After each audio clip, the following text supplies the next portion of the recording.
I stared at my phone in disbelief, the blue light illuminating my face in the darkness of our bedroom. 3:18 a.m., and my banking app was showing a transaction that made my stomach drop. $127,000 transferred from our joint savings account to Elite, Realty Holdings. The account balance now read just under $900. My hands trembled as I scrolled through the transaction history, discovering smaller transfers over the past month, totaling another $23,000 to luxury retailers and high-end restaurants I'd never visited. Beside me, my husband Nathan slept peacefully, completely unaware that I'd just discovered his betrayal. What he also didn't know was that tomorrow wasn't just our 7th anniversary. It was also the day the final papers would be signed releasing. My family's trust fund, worth $4.2 million, directly to me.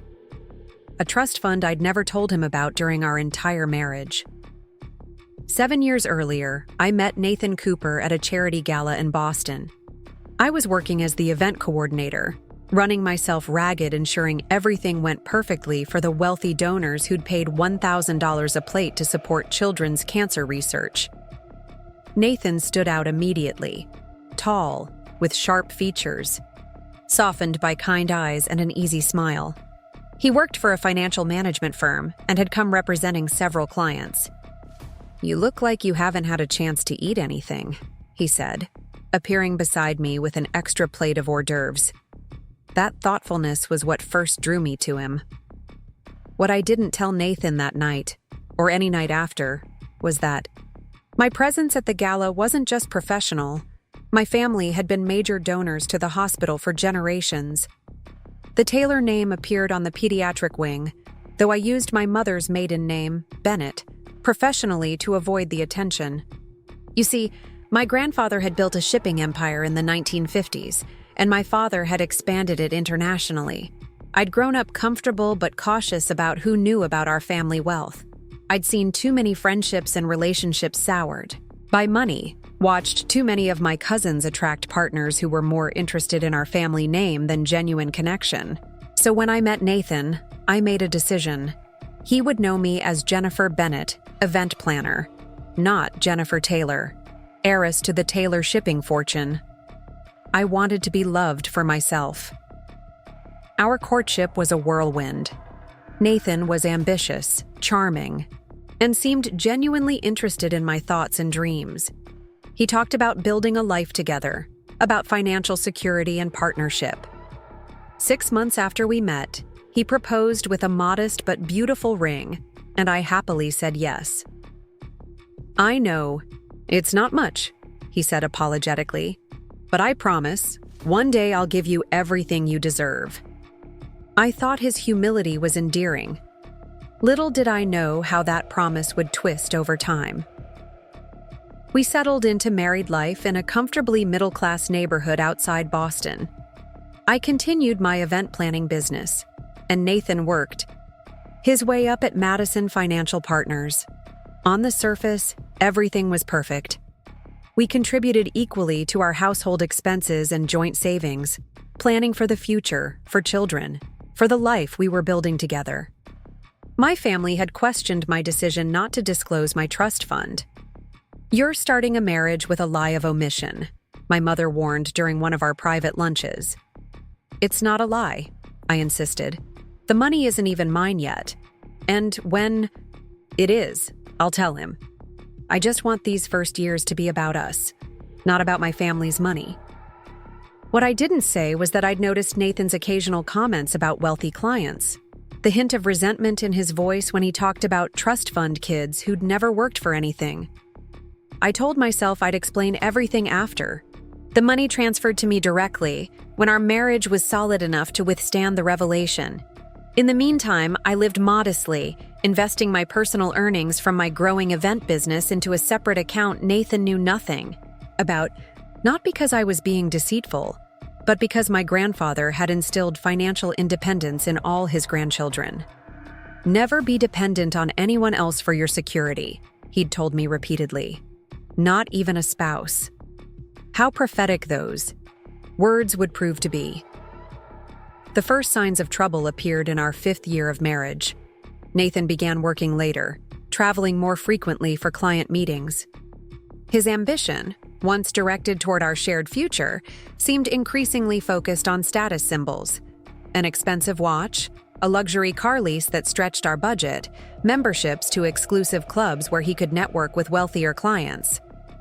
"We need to project success to achieve success," he explained when I questioned these expenses. "It's an investment in our future." I believed him because I wanted to believe him. After all, hadn't I kept my own secret? Who was I to question his financial decisions when I was sitting on information about a trust fund that would dramatically change our circumstances? Those first 5 years had been good, though.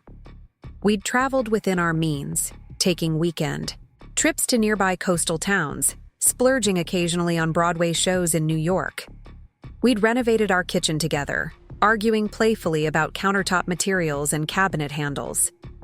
Nathan had been patient and present, calling me from business trips and bringing home small souvenirs that showed he'd been thinking of me.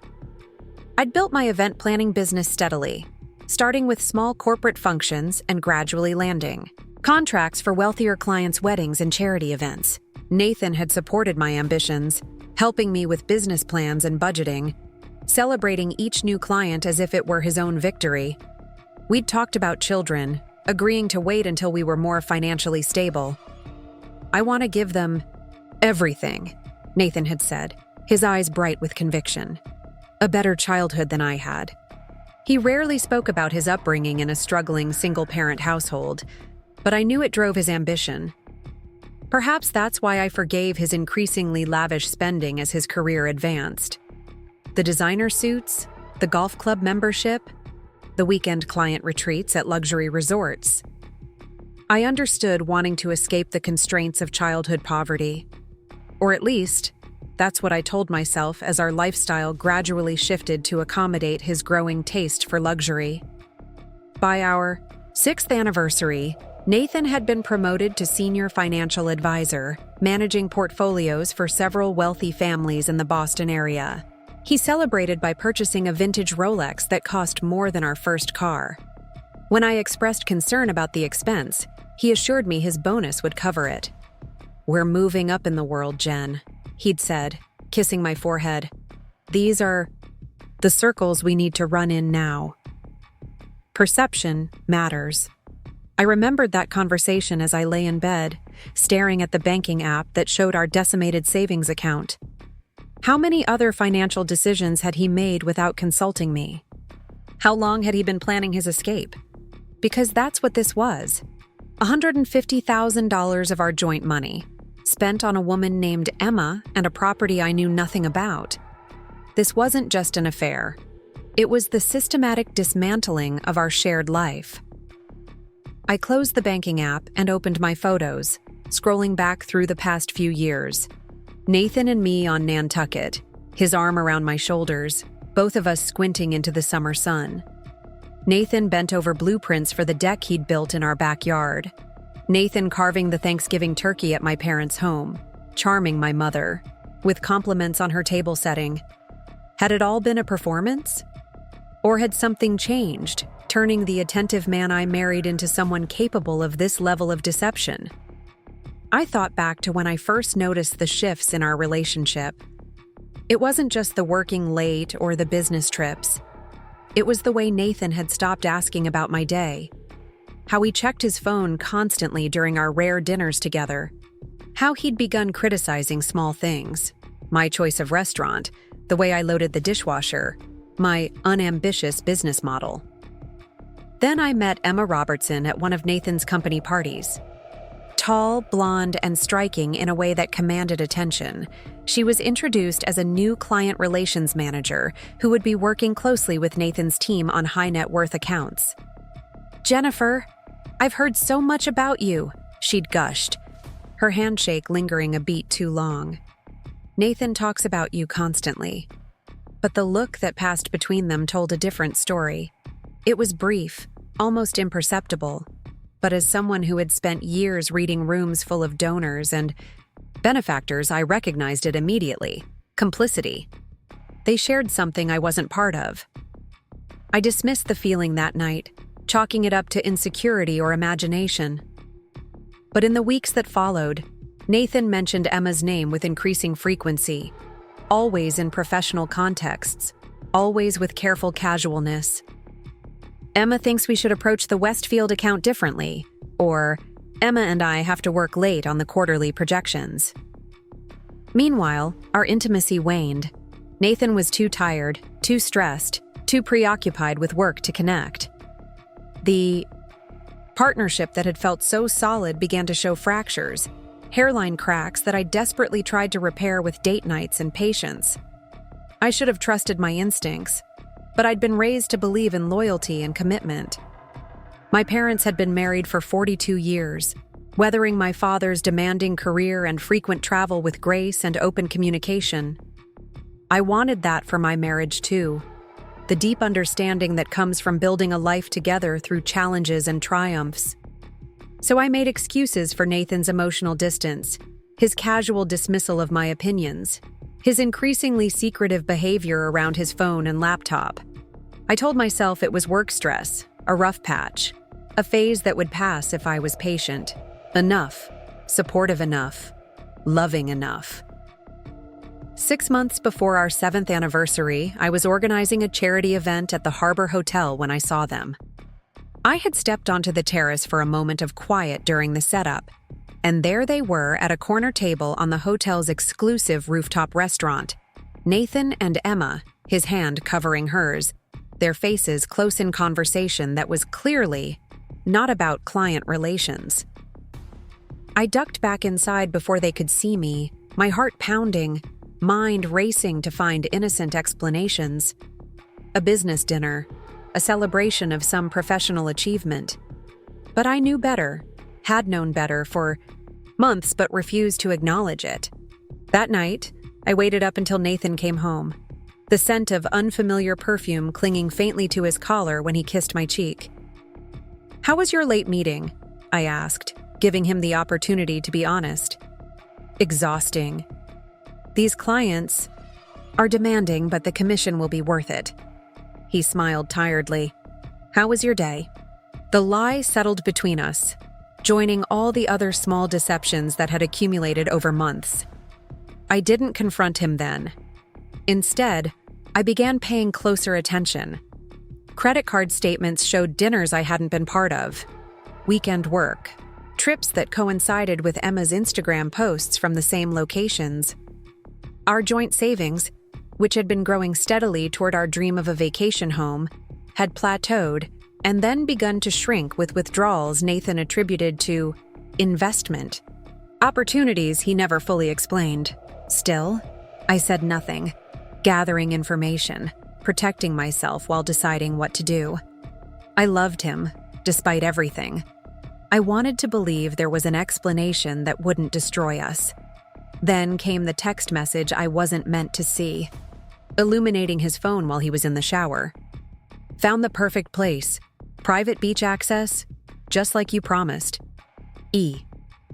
The phone had been on the bathroom counter while Nathan showered. I'd never been the type to snoop, respecting the privacy that any healthy relationship requires. But something about that illuminated message, visible without even touching his phone, seemed like the universe offering evidence I could no longer ignore. After reading it, I'd placed the phone exactly as I'd found it and walked downstairs to make dinner, moving through the routine on autopilot while my mind worked through the implications. I served chicken piccata that night, Nathan's favorite, and watched him eat while discussing an upcoming client presentation. The normalcy of our conversations surreal against the backdrop of what I now knew. My event planning business had grown substantially over the years, earning me a reputation for discretion and excellence among Boston's elite. One of my clients was a private investigator who specialized in high-net-worth divorces. Laura Winters had hired me for her daughter's wedding, and we'd developed a friendship beyond our professional relationship. "Something's off with Nathan." I confided in her over coffee, a week after seeing the text. "And I need to know exactly what I'm dealing with before I decide what to do." 2 days later, Laura delivered a folder to my office. You were right to ask questions, she said gently. I'm sorry, Jennifer. The folder contained photographs of Nathan and Emma entering an apartment building together in Cambridge, receipts from jewelry purchases, and most damning, documentation of a real estate transaction in progress, a $1.2 million beachfront cottage on Cape Cod, with Emma's name on the buying paperwork and a large deposit already made. The source of that deposit became clear when I accessed our joint accounts online. $127,000 transferred to Elite Realty Holdings, the company handling the money we had saved together, disappearing to purchase a love nest for my husband and his girlfriend. What Nathan couldn't have known was that my trust fund was scheduled to release to me in full on our upcoming anniversary, a date my grandfather had chosen years earlier, believing 7 years of marriage demonstrated stability and commitment. The irony was almost too much to bear. As I lay in bed beside my sleeping husband, I considered waking him, confronting him with the evidence of his betrayal. Part of me wanted to see his face when he realized he'd been caught, to watch him scramble for explanations that couldn't possibly justify what he'd done. But a cooler, more strategic part of me, perhaps the part that had learned business acumen from my grandfather, knew that emotional confrontations rarely yield advantageous outcomes. Nathan was nothing if not persuasive. It was what made him successful in his career. If I confronted him now, he would have hours before the banks opened to begin damage control, potentially accessing other accounts I didn't know about. No, the smarter move was to wait, to secure my position before the confrontation. My grandfather's voice seemed to whisper in my ear. In business and in life, timing is everything. I closed my banking app and set my phone on the nightstand, staring at the ceiling as dawn gradually brightened the room. Beside me, Nathan stirred, reaching for me in his sleep, his arm heavy across my waist. I resisted the urge to push him away, maintaining the pretense of normality for a few hours more. When the alarm sounded, Nathan woke with his usual reluctance, hitting snooze twice before finally sitting up and rubbing his eyes. He leaned over to kiss me, and I allowed it, suppressing the revulsion that threatened to show on my face. "Morning, beautiful," he murmured, his voice thick with sleep. "Big day at work today. I've got the Wilson portfolio review and lunch with the potential clients from Chicago. More lies, or perhaps a mix of truth and deception." That was Nathan's specialty, weaving just enough reality into his fabrications to make them believable. "Sounds busy," I replied, keeping my tone neutral. "Don't forget we have dinner reservations tonight for our anniversary." A flicker of something, panic? Annoyance? Crossed his face before he smoothed it into a smile. "Of course not. 7 years with my gorgeous wife deserves a proper celebration." He showered and dressed with his usual efficiency, selecting one of his expensive suits and the silk tie I'd given him for Christmas. I made coffee and prepared his usual breakfast, avocado toast and a protein smoothie, playing the role of devoted wife one last time. "I'm late for a client call," he said, kissing me quickly before heading out the door. "See you tonight. Love you." "Love you too," I replied automatically, the words hollow in my mouth. As soon as his car pulled out of the driveway, I sprang into action. I had approximately 9 hours before our dinner reservation, and everything needed to be in place by then. First, I called my family's attorney, Stephen Goldman, who had managed the Taylor affairs for decades. "Jennifer," he greeted me warmly, "I was just preparing the final trust documents for tomorrow's signing. Your grandfather would be proud of how patient you've been." "There's been a complication, Stephen," I said, my voice steadier than I felt. "I need to make some changes to my financial arrangements before the trust transfers." Stephen had known me since childhood and caught the urgency in my tone immediately. "I'll clear my morning schedule. Can you come to the office at 10? By 9:30, I was seated in the Taylor shipping headquarters in downtown Boston, a building Nathan had passed countless times without ever knowing its connection to me. The receptionist greeted me by my maiden name, ushering me into a conference room where Stephen waited with several folders of documents. "Before we begin," I said, sliding Laura's folder across the table, "you should see this." Stephen reviewed the contents, his expression growing grimmer with each page. When he finished, he looked up, his eyes reflecting compassion and controlled anger on my behalf. "I assume you want to protect the trust from divorce proceedings," he said. "Yes, but that's just the beginning. I need to secure everything before Nathan realizes I know about his betrayal. And I need to do it today." For the next 3 hours, Stephen and I worked methodically through my financial situation. The trust itself was well protected, having been established before my marriage with clear provisions preventing it from becoming marital property. But I had other concerns. Our house, joint investments, even my business, which Nathan had helped me structure in the early years. "We'll need to move quickly on the real estate," Stephen advised, making notes as we talked. "The house is in both names, but given the evidence of financial misconduct, we can make a strong case for buying out his share rather than forcing a sale." By early afternoon, I had opened new bank accounts under my maiden name, initiated the process to secure my business assets, and signed the preliminary trust transfer documents that would give me access to my inheritance a day earlier than planned. "The funds will be available by close of business today," Stephen confirmed, passing me a folder of completed paperwork. "I've also taken the liberty of scheduling appointments with Diana Chen. She's the best divorce attorney in Massachusetts. She can see you tomorrow morning." "Thank you, Stephen, for everything." I gathered my things, suddenly exhausted by the morning's activities. "My grandfather always said you were the smartest person in his circle." Stephen smiled sadly. "Edward was a good judge of character, except when it came to your first husband. But he built safeguards into your trust because he understood that good people can make mistakes in love." He patted my hand. "This isn't the end, Jennifer. It's a painful transition to a better chapter." I left the Taylor offices feeling simultaneously hollowed out and strengthened. The practical matters had been addressed, financial safeguards put in place. Now came the personal reckoning. On the drive home, I called Laura. "It's done," I told her. "The financial protection is in place. Now I need your help with the next part." "Name it," she said simply. "I need to understand exactly where they stand with this property purchase. When is the closing scheduled? What's the contingency plan if the rest of the money doesn't materialize?" "I'll find out," Laura promised. "And Jennifer, you're doing the right thing. Clean breaks heal faster." At home, I began the surreal process of preparing for our anniversary dinner, a reservation at La Mer, the most exclusive restaurant in Boston, made under my maiden name to ensure the best table.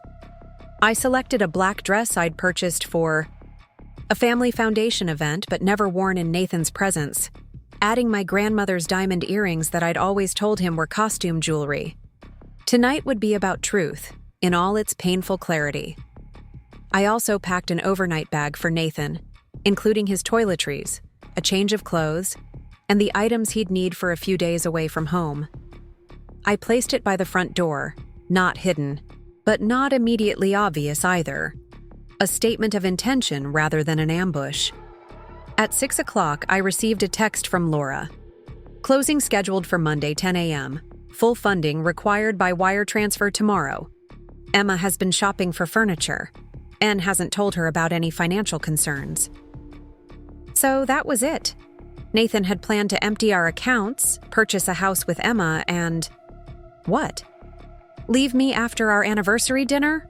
Or maintain the wow? Charade longer, living a double life until he'd secured his escape completely? The thought made my blood boil, but I channeled the anger into resolve. Nathan had underestimated me from the beginning, seeing only what he wanted to see. A modestly successful event planner who would never question his financial decisions too closely. Tonight, he would learn how wrong he'd been. At 6:30, Nathan arrived home with an armful of roses and an anniversary card. The performance of the devoted husband, complete with an affectionate kiss and compliments on my appearance. "You look amazing," he said, eyes trailing over the designer dress and real diamonds. "Special occasion?"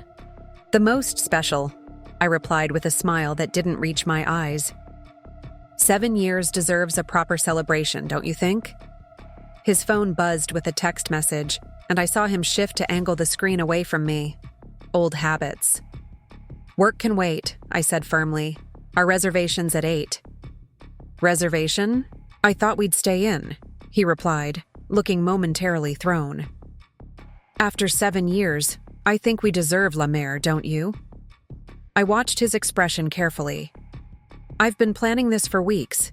The calculation was visible in his eyes, weighing whether he could beg off, probably trying to figure out how to contact Emma discreetly. Finally, he smiled tightly. "Of course, let me change quickly." While he showered, I checked my own phone. A notification from my bank confirmed that the trust funds had been transferred as promised. Another message, this one from Stephen, indicated that the papers buying out Nathan's share of our house would be ready for signatures tomorrow. Everything was in place. 7 years of marriage were about to reach their denouement over Dover Sole and champagne at the city's finest restaurant. Nathan emerged from the bedroom in one of his best suits, hair still damp from the shower. "Ready when you are," he said, offering his arm with practiced charm.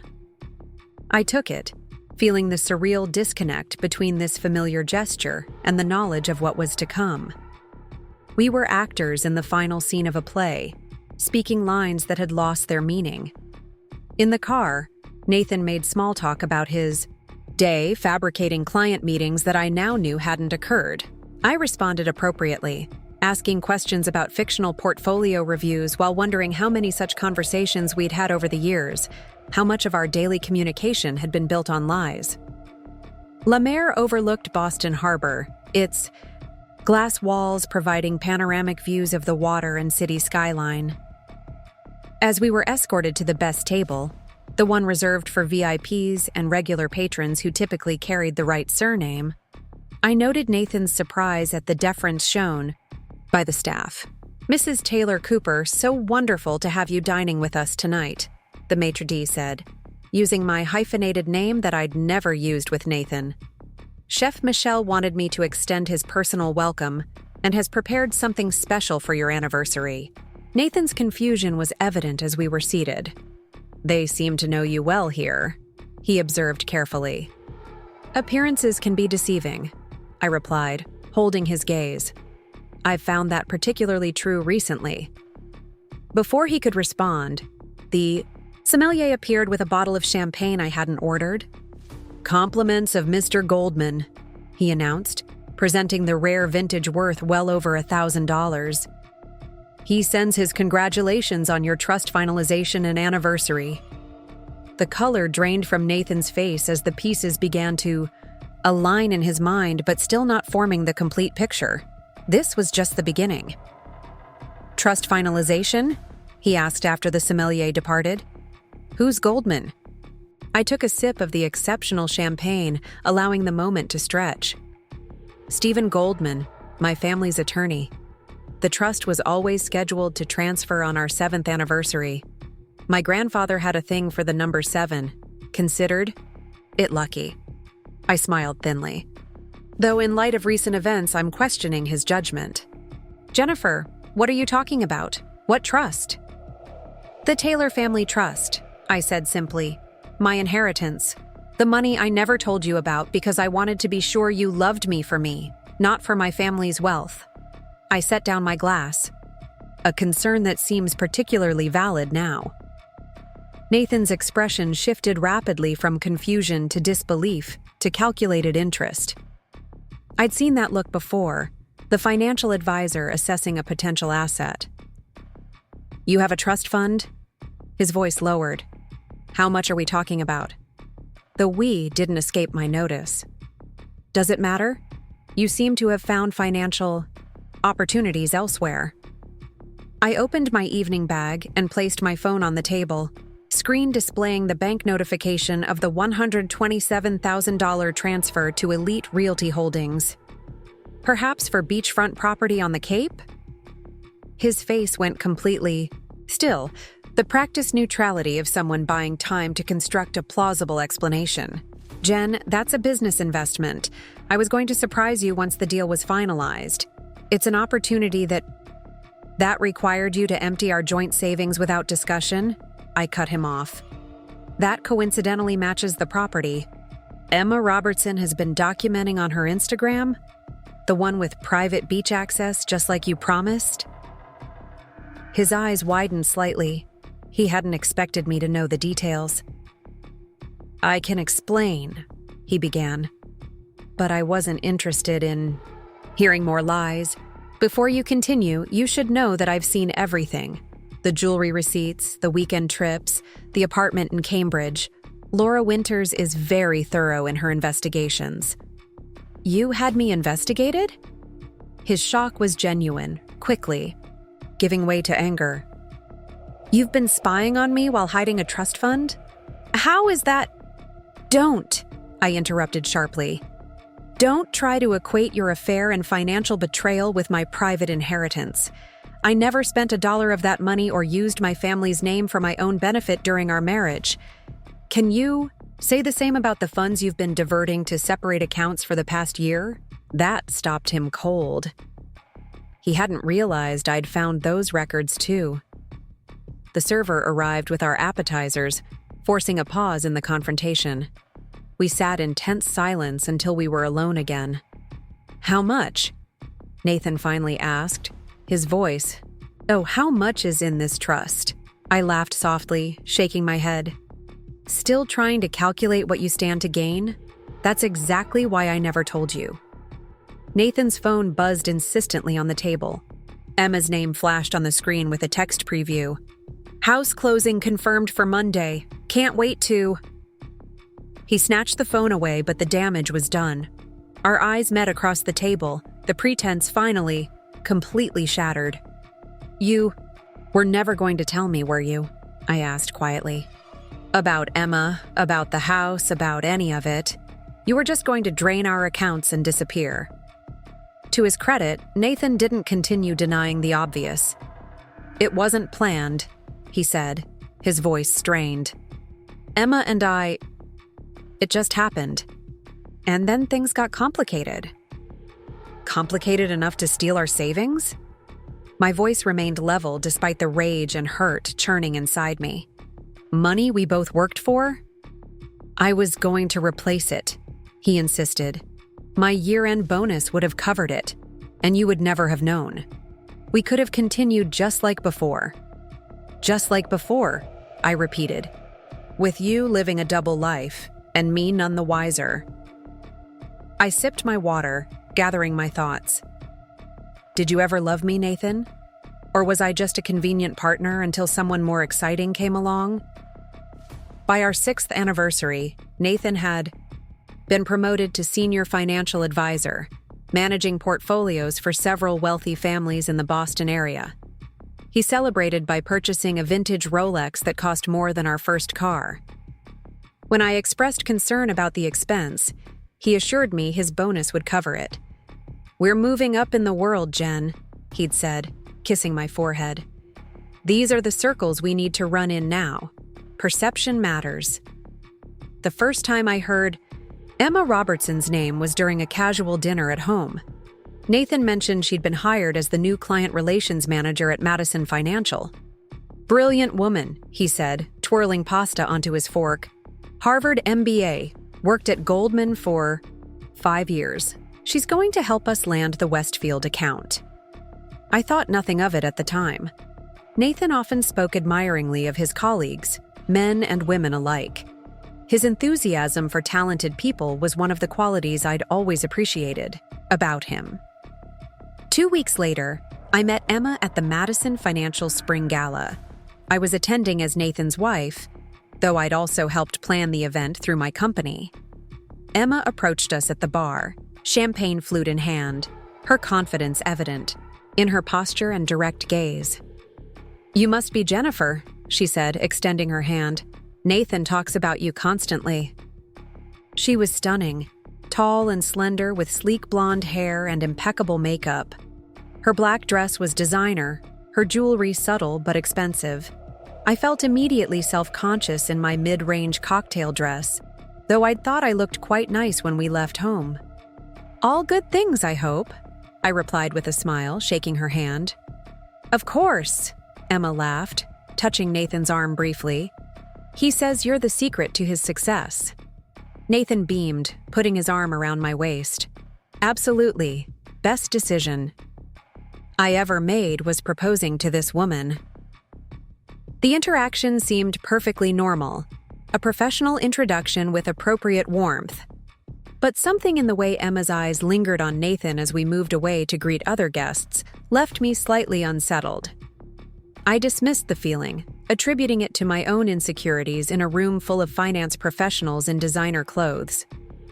Over the next few months, Emma's name appeared with increasing frequency in Nathan's conversations. They were collaborating on the Westfield account. They shared a similar investment philosophy. They both enjoyed contemporary art and had discussed a gallery opening. "You should come next time," Nathan said when he mentioned the gallery. "You'd like Emma. She reminds me of you, actually. Smart, driven, but without the finance background." The comparison felt odd, almost backhanded. As if my event planning business was somehow lesser than Emma's corporate role, despite the fact that I'd built it from nothing into a six-figure enterprise. Summer arrived, bringing a heat wave and a shift in Nathan's schedule. Late nights at BEC, the office became more frequent. Weekend work sessions appeared on his calendar. Business dinners extended past midnight. Each time, Emma's name was mentioned as part of the working group. "The Westfield account is worth millions in management fees," Nathan explained when I expressed frustration about a canceled weekend trip to the Berkshires. "If we land it, my bonus will be substantial. Think about what that means for us. Maybe that vacation home we've been saving for." Our savings account had been steadily growing for years, both of us contributing regularly toward the dream of a small house on Cape Cod. The property values had been climbing steadily, pushing our goal further into the future, but the shared vision had kept us motivated. "I understand it's important," I said, trying to be supportive. "I just miss you." Nathan kissed me, promised to make it up to me, and left for another strategy session with Emma and the team. That night, I found myself scrolling through Emma's Instagram account. I hadn't intended to snoop, but her name had appeared in my suggestions, probably because Nathan followed her, and curiosity got the better of me. Her feed was a carefully curated display of professional success and sophisticated lifestyle, business conferences in elegant hotels, cocktails at rooftop bars, morning runs along the Charles River. Nathan appeared in several group photos from office events, always standing a professional distance from Emma, nothing inappropriate. I felt ridiculous for checking, for that twinge of relief when I found nothing suspicious. Nathan had never given me reason to doubt him before. He'd been ambitious and driven from the day we met, and that quality had attracted me to him. This intense work period was just part of his career progression, or so I told myself. Fall brought cooler temperatures and a noticeable cooling in our relationship as well. Nathan and I moved through our daily routines with practiced efficiency, but decreasing connection.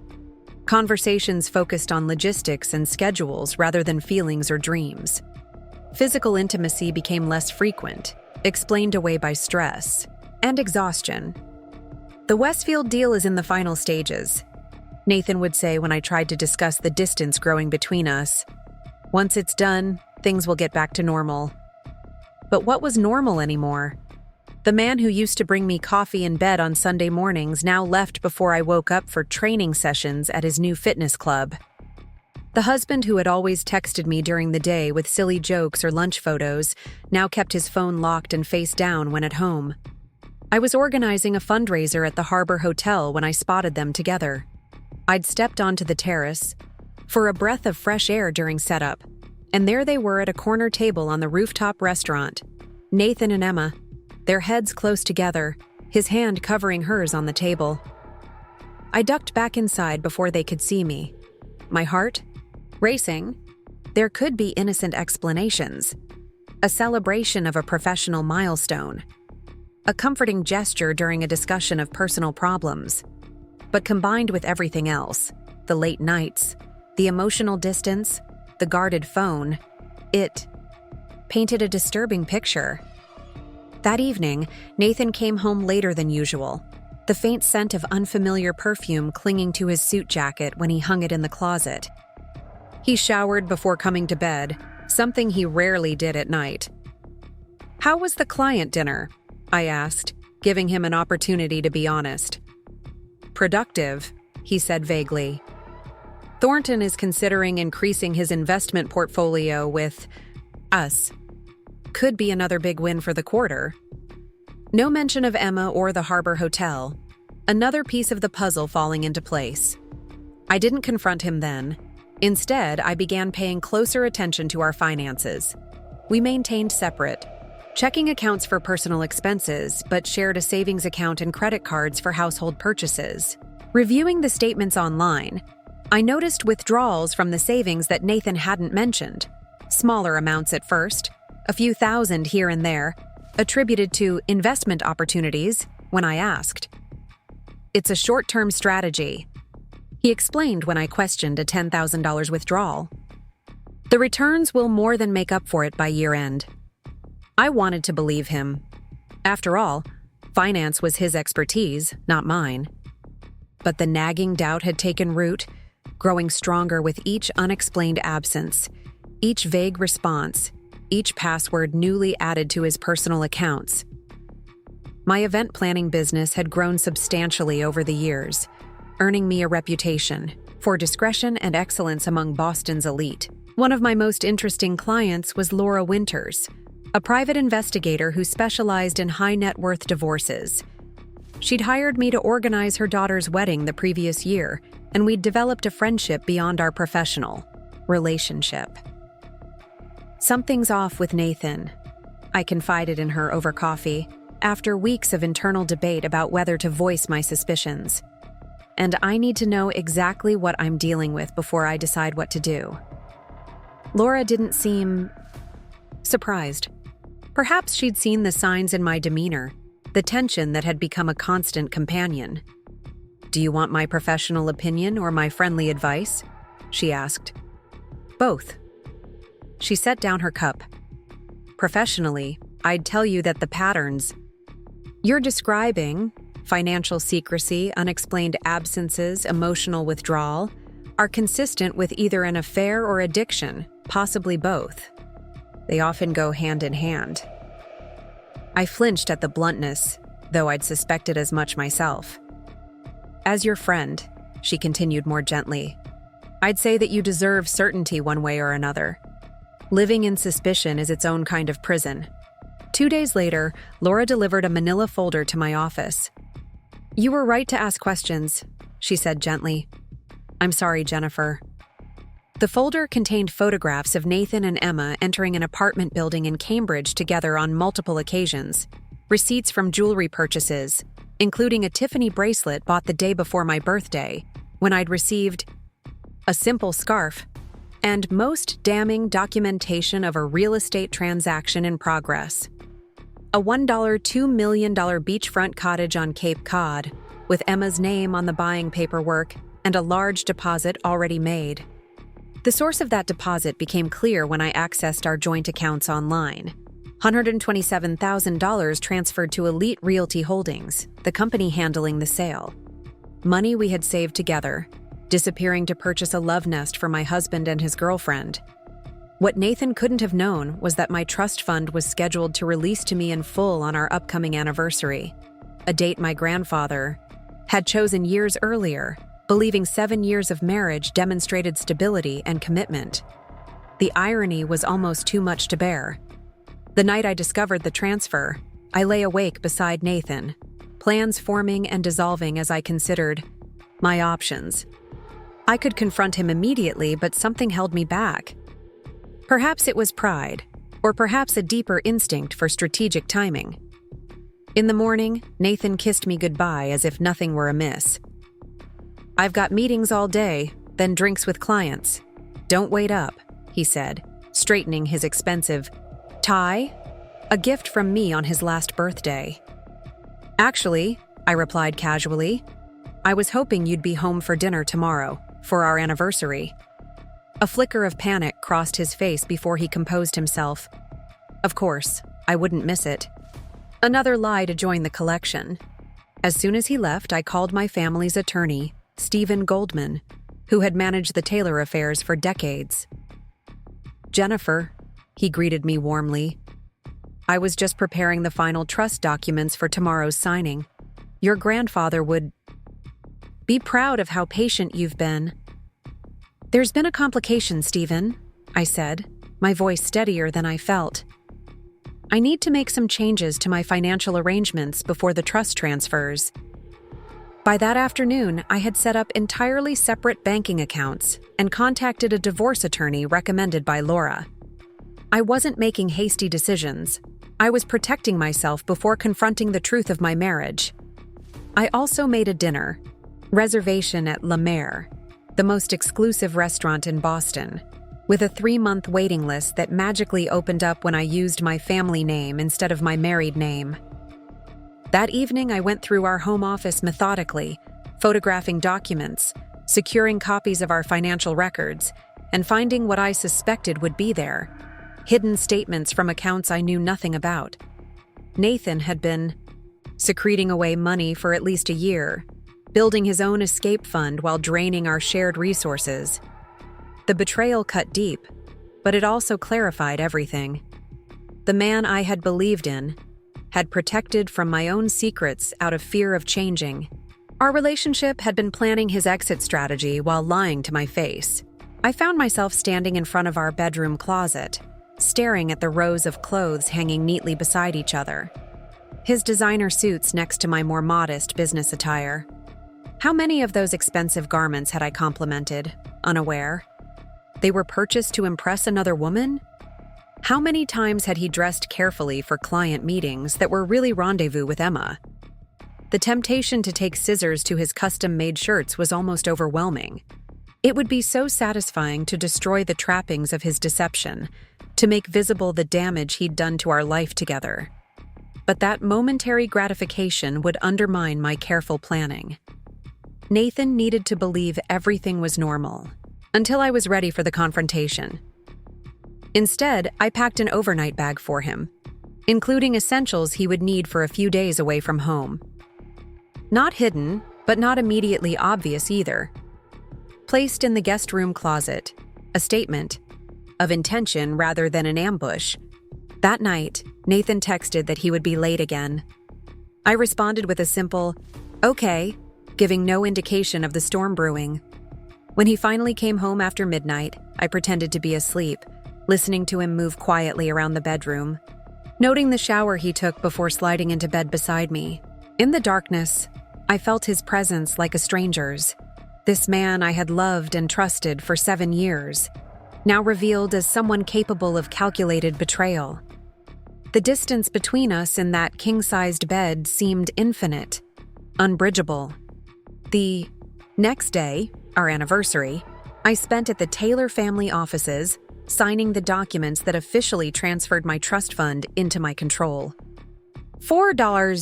$2 million plus controlling shares in several family real estate holdings. Financial security and independence that Nathan had never known existed. "Are you sure about these new arrangements?" Stephen asked as I directed a portion of the POW funds to my new private accounts.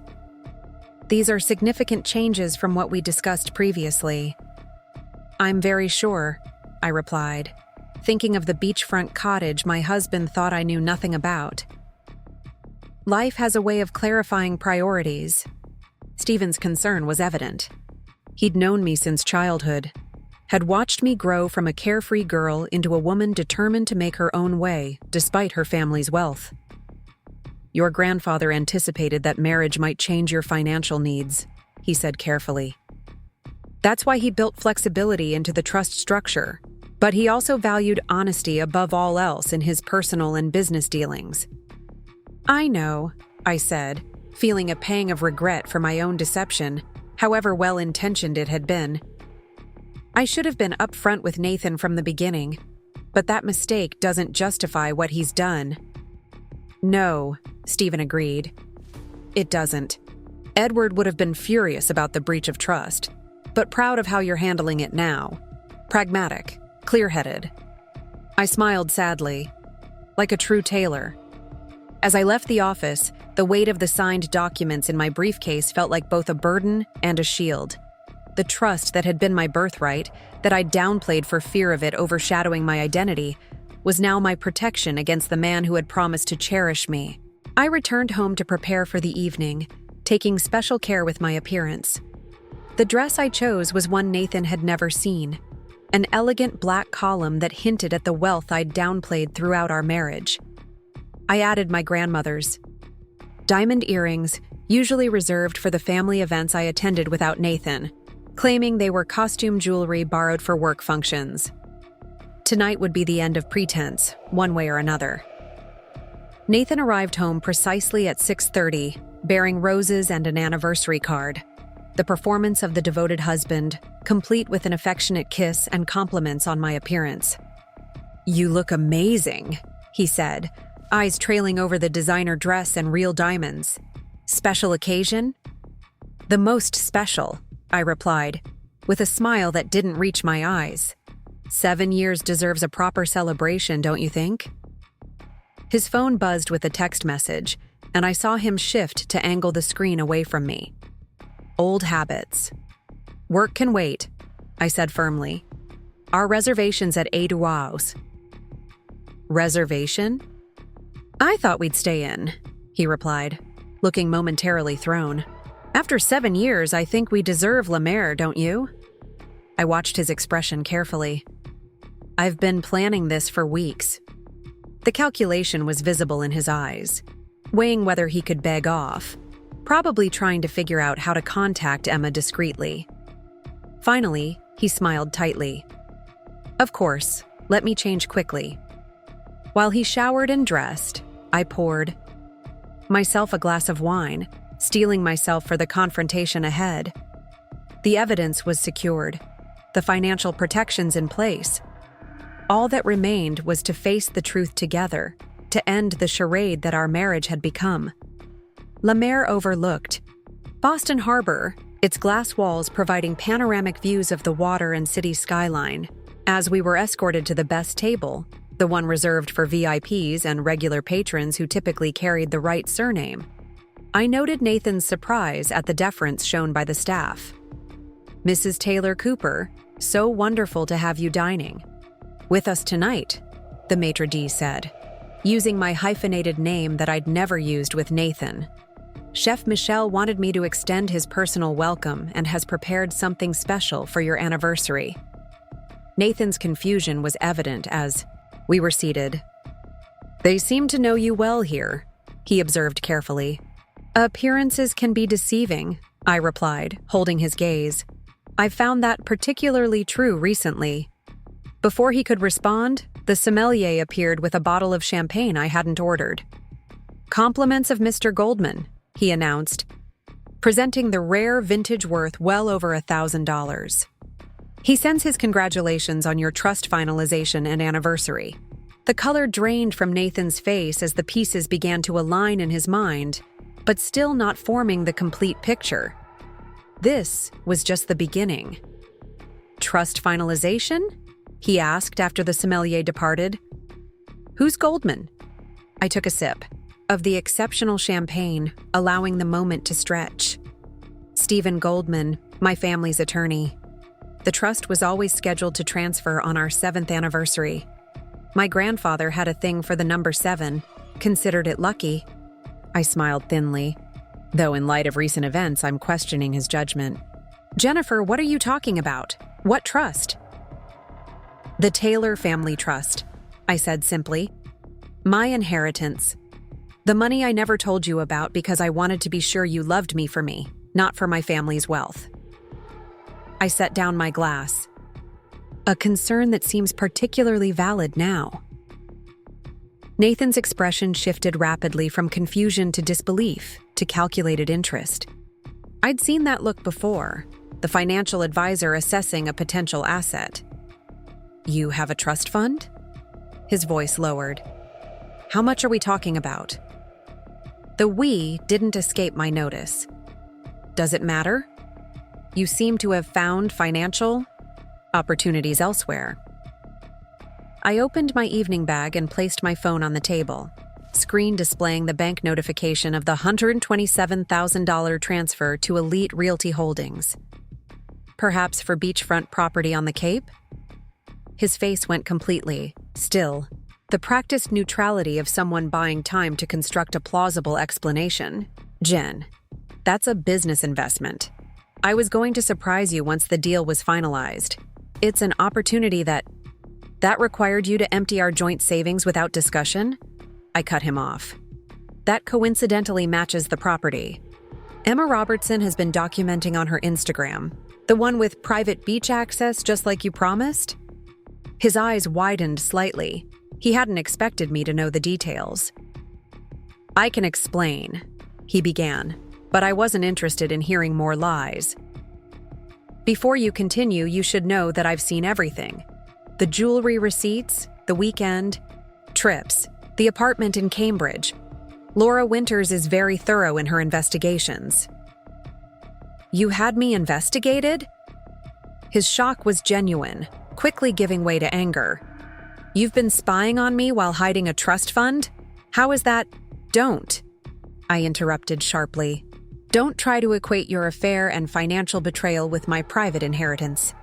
I never spent $1 of that money or used my family's name for my own benefit during our marriage. Can you say the same about the funds you've been diverting to separate accounts for the past year?" That stopped him cold. He hadn't realized I'd found those records too.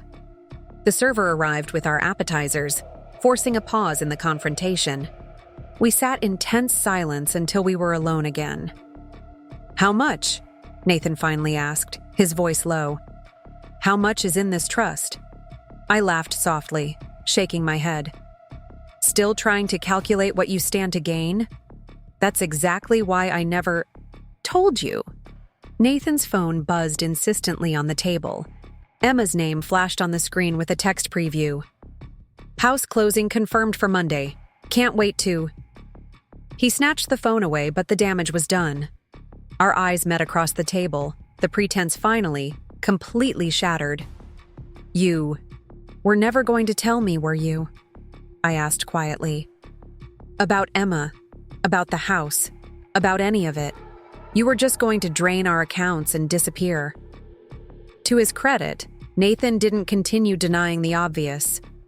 "It wasn't planned," he said, his voice strained. "Emma and I.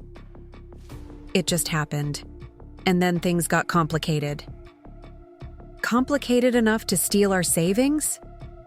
My voice remained level despite the rage and hurt churning inside me. "Money we both worked for?" "I was going to replace it," he insisted. "My year-end bonus would have covered it, and you would never have known. We could have continued just like before." "Just like before," I repeated, "with you living a double life and me none the wiser." I sipped my water, gathering my thoughts. Did you ever love me, Nathan? Or was I just a convenient partner until someone more exciting came along? Pain flickered across his face, real pain, which surprised me. I do. But people change, wants change. Emma understands the world I'm trying to build, the connections I need to make. And I don't? Because I chose to work in event planning rather than finance? Because I'm not impressed by status symbols and country club memberships? Because you never seem to want more, he burst out, then lowered his voice as nearby diners glanced our way. You were always content with what we had. I wanted to build something bigger, to reach higher levels. The irony almost made me laugh. And all this time, I had the resources to give you that life. If you had been honest, if you had treated our marriage as a partnership instead of something to discard when convenient. Nathan's expression shifted as the full implication hit him. Exactly how much is in this trust, Jennifer? I signaled the waiter for more champagne, taking my time before answering. Enough, I finally said. Enough that we could have bought that beach house together, legitimately. Enough that your ambitious career goals could have been supported without the desperate climbing and networking you've been doing. Nathan leaned forward, his voice taking on the persuasive tone he used. With difficult clients.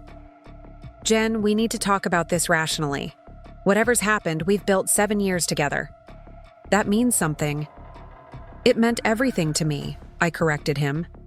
Until I discovered you were using our joint funds to build a life with someone else. People make mistakes, he persisted. Marriages hit rough patches. We can work through this. I studied him, this man I had loved and thought I knew. In his eyes, I could see not remorse but calculation, not grief for our relationship, but sudden interest in the financial opportunity he hadn't known existed. The trust is worth $2 million, I said bluntly, watching his pupils dilate with shock and naked desire. Plus, real estate holdings and business interests that would have eventually been shared with the right partner. Jennifer, he breathed, reaching for my hand across the table. I've been a fool. Whatever you've seen or heard, Emma isn't important. She was a distraction, a mistake. What we have is real. We can get past this. I gently withdrew my hand from his reach. You're right about one thing. You have been a fool. The trust was finalized this morning, with significant changes to the arrangements I'd originally planned. I've also documented every unauthorized withdrawal you've made from our joint accounts, every deception about our finances, and every evidence of your affair with Emma. His face hardened. So that's it? You're just throwing away 7 years? I'm not the one who threw it away, I replied, gathering my things. You did that when you decided our vows and partnership meant nothing. The only difference is that I'm being honest about where we stand now. Outside the restaurant, the warm evening air carried the scent of the harbor. Nathan followed me to the curb, his earlier contrition giving way to barely contained anger. You can't just drop this on me and walk away, he hissed. We need to discuss what happens next. My attorneys will contact you tomorrow, I replied calmly. I've taken the liberty of booking you a hotel room tonight. All your essential items have been packed and delivered there already. His mouth fell open. You packed my things? While I was at work today, you were planning all this? While you were finalizing the purchase of a beach house with your girlfriend, I corrected him. Yes, I was making my own arrangements. The hotel is paid through the week, which should give you time to collect the rest of your belongings from the house while I'm not there. The house is in both our names, he reminded me, a note of triumph in his voice. You can't just lock me out.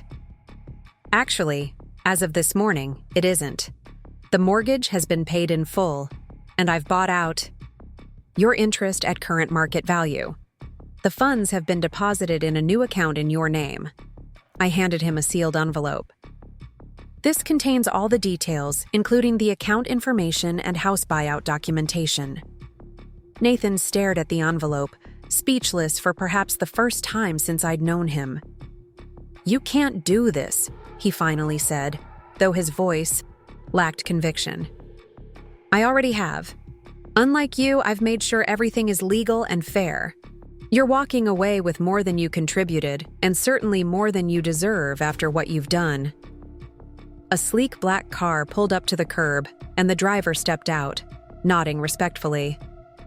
Mrs. Taylor Cooper, right on schedule. Nathan looked from the luxury vehicle to me, the final pieces clicking into place. This whole evening was orchestrated. You planned everything, right down to the timing. I learned from the best, I replied. You've spent months orchestrating your exit from our marriage. I simply compressed my timeline out of necessity. As I prepared to enter the car, Nathan grabbed my arm. "This isn't over, Jennifer. If what you're saying about this trust is true, I'm entitled to a portion as your husband. Massachusetts is an equitable distribution state." I gently but firmly removed his hand. "You might want to consult with a lawyer before making claims. The trust was established with ironclad protections long before our marriage, and your documented financial misconduct and misappropriation of joint funds will significantly impact any settlement discussions." I smiled without warmth. "Also, there's the small matter of the prenuptial agreement." His face went blank. "We don't have a prenup." "We do, actually. Remember those standard insurance forms you signed the week before our wedding? The ones your buddy Mark notarized at that dinner? You really should read documents before signing them, Nathan. I thought all financial advisors knew that." The blood drained from his face as the memory surfaced. "That's fraud," he sputtered. "No," court would uphold it. "It's not ideal," I acknowledged, "but neither is emptying joint accounts to buy property with your mistress. Legal gray areas abound in our situation, but I suspect you'll find it's not worth the battle, especially since I'm prepared to be generous if this ends quickly and quietly." The fight seemed to leave him as the full scope of his position became clear. He had gambled everything on a future with Emma, burning bridges with me, only to discover he'd had no idea what he was walking away from. "What about Emma?" he asked finally. "The beach house is under contract, if the money's gone." "That's between you and her," I replied, finding I no longer cared about the woman who had been willing to build her happiness on the ruins of my marriage. Though I imagine conversations about true love become more complicated when luxury real estate falls through. The car door was held open for me, and I prepared to enter. "I did love you," Nathan said suddenly, his voice stripped of calculation, for the first time that evening. "In the beginning, I loved who we were together." I paused, feeling the weight of 7 years, the genuine joy and connection we'd once shared, now tarnished beyond recognition. "I loved you too," I said softly. "Enough to protect you from the complications of my family wealth. Enough to build a life based on what we created together rather than what we were given." I met his eyes one last time. That was my mistake. As the car pulled away, I watched Nathan standing alone on the sidewalk, the envelope containing the details of his new financial reality clutched in his hand. He looked suddenly small, diminished without the confidence that had always defined him. In that moment, beneath the satisfaction of having reclaimed my power, I felt a profound sadness for what we had lost, what he had thrown away. Not just a marriage or a comfortable life, but the chance to build something authentic together, something based on genuine love rather than calculation or convenience. The car turned a corner, and Nathan disappeared from view. I leaned back, against the leather seat, emotionally exhausted but somehow lighter, as if shedding a burden I hadn't fully recognized I was carrying. My phone buzzed with a text from Laura. "All good?" "All done," I replied. "Thank you for everything." Another message appeared, this one from Stephen. "Your grandfather would be proud. Call tomorrow when you're ready to discuss next steps." Next steps. The phrase hung in my mind as we drove through the nighttime streets of Boston. For 7 years, my life had been defined by my relationship with Nathan, by the careful balance of disclosure and concealment, by plans made together. That had turned out to be illusions. Now, for the first time since we'd met, I was truly on my own, with only myself to consider. The thought was both terrifying and exhilarating. The car approached the waterfront building where my family maintained a penthouse apartment, unused, most of the year except for occasional business visits from my parents. Tonight it would be my sanctuary, a place to begin processing the seismic shift in my life. "We've arrived, Mrs. Taylor Cooper," the driver announced, opening my door. As I stepped out onto the sidewalk, I realized I would need to decide what, name to use moving forward.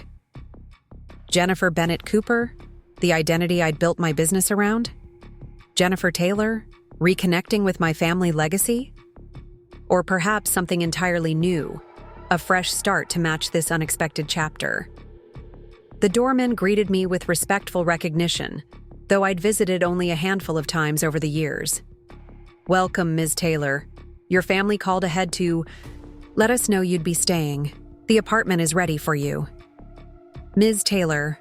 The simplicity of it felt right, at least for tonight. The elevator ascended silently to the top floor, where the apartment waited, lights already on, fresh flowers arranged. In the entryway, my mother's doing, no doubt, her way of offering comfort without intruding on my privacy. I moved through the space, taking in the familiar furnishings, the antique desk where my grandfather had written his memoirs, the oil paintings collected by generations of Taylors, the photographs of family milestones arranged on side tables. On the dining table sat a bottle of scotch, my father's favorite, with a handwritten note: "For celebration or consolation, whichever you need tonight. Love, Dad." The gesture brought unexpected tears to my eyes. My parents had respected my decision to establish independence, to build a life separate from the family wealth and influence. They had kept my secret, even from Nathan, honoring my wish to be loved for myself rather than my inheritance. And now they were here, silently supporting me as that carefully constructed life crumbled, ready to help me build something new from the pieces. I poured a small measure of the amber liquid into a crystal tumbler and carried it to the floor-to-ceiling windows overlooking the harbor.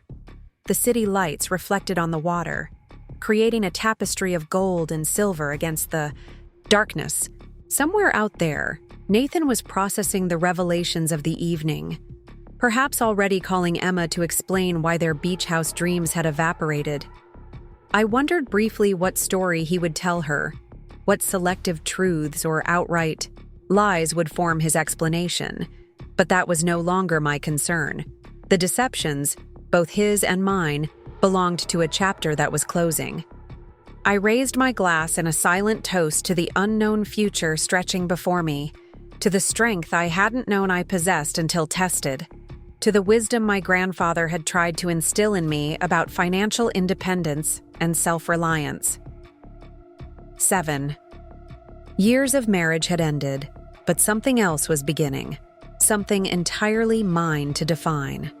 6 months later, I stood on the deck of a different beachfront property, one my family had owned for generations on a quiet stretch of Maine. Coastline. The morning air was crisp with early autumn, the ocean stretching before me in shades of slate and silver. In the distance, a lobster boat moved methodically across the horizon, a reminder of the steady rhythms of life continuing despite personal upheaval. The divorce had been finalized with surprising efficiency once Nathan realized the prenup might not hold up to scrutiny, but fighting it would expose his affair and financial misconduct to his professional network. His reputation as a trustworthy financial advisor wouldn't survive such revelations. He'd accepted the settlement I offered, enough to restart his life.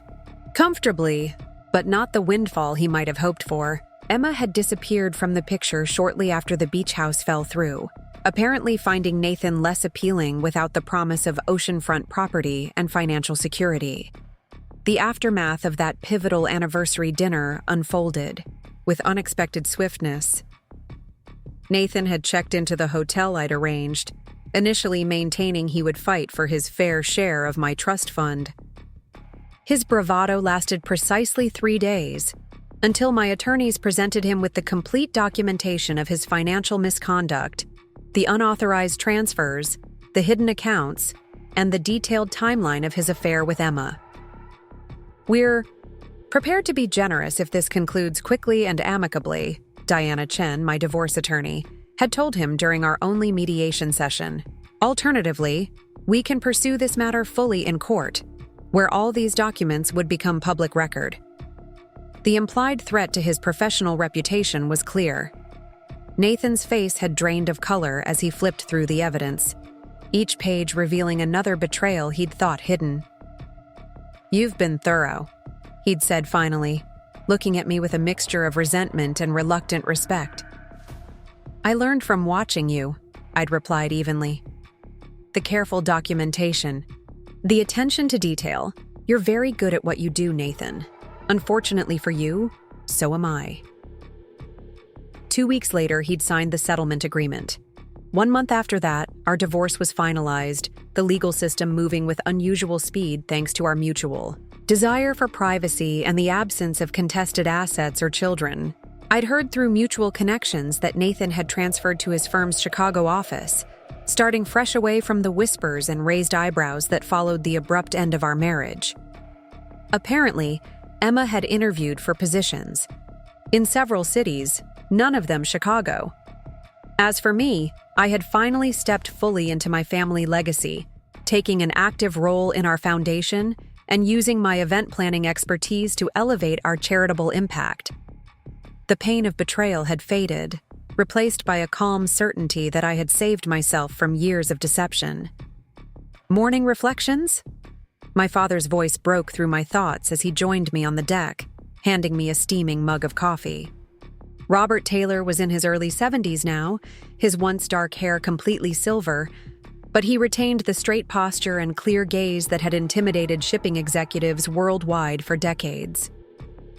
He'd arrived last night for our foundation's quarterly board meeting, bringing my mother and their gentle support. "Just thinking about how much has changed in 6 months," I replied, accepting the coffee gratefully. "For the better, I'd say." Dad leaned against the railing beside me. "You seem more yourself than you have in years." The observation startled me. "What do you mean?" He considered his words carefully, a habit from years of business negotiations. "When you were with Nathan, there was always a guardedness about you, like you were playing a role, measuring your words. I didn't realize how pronounced it was until I saw it fall away these past few months." His insight hit uncomfortably close to the truth. I had been playing a role, the modest event planner, careful never to reveal too much about my family or background, always slightly holding back to maintain the fiction I'd created. "I thought I was protecting our relationship," I said softly, "making sure he loved me for me, not for the Taylor name or money." "A noble intention," Dad acknowledged. "But hiding significant parts of yourself isn't protection. It's a barrier to genuine connection." The wisdom in his words resonated painfully.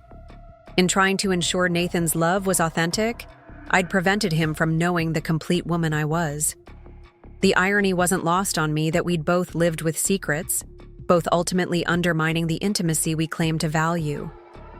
"I won't make that mistake again," I promised, more to myself than to my father. "Good." He squeezed my shoulder gently. "Because you're a remarkable woman, Jennifer Taylor. Anyone worthy of you should know exactly who they're getting." The board meeting that afternoon brought another kind of clarity.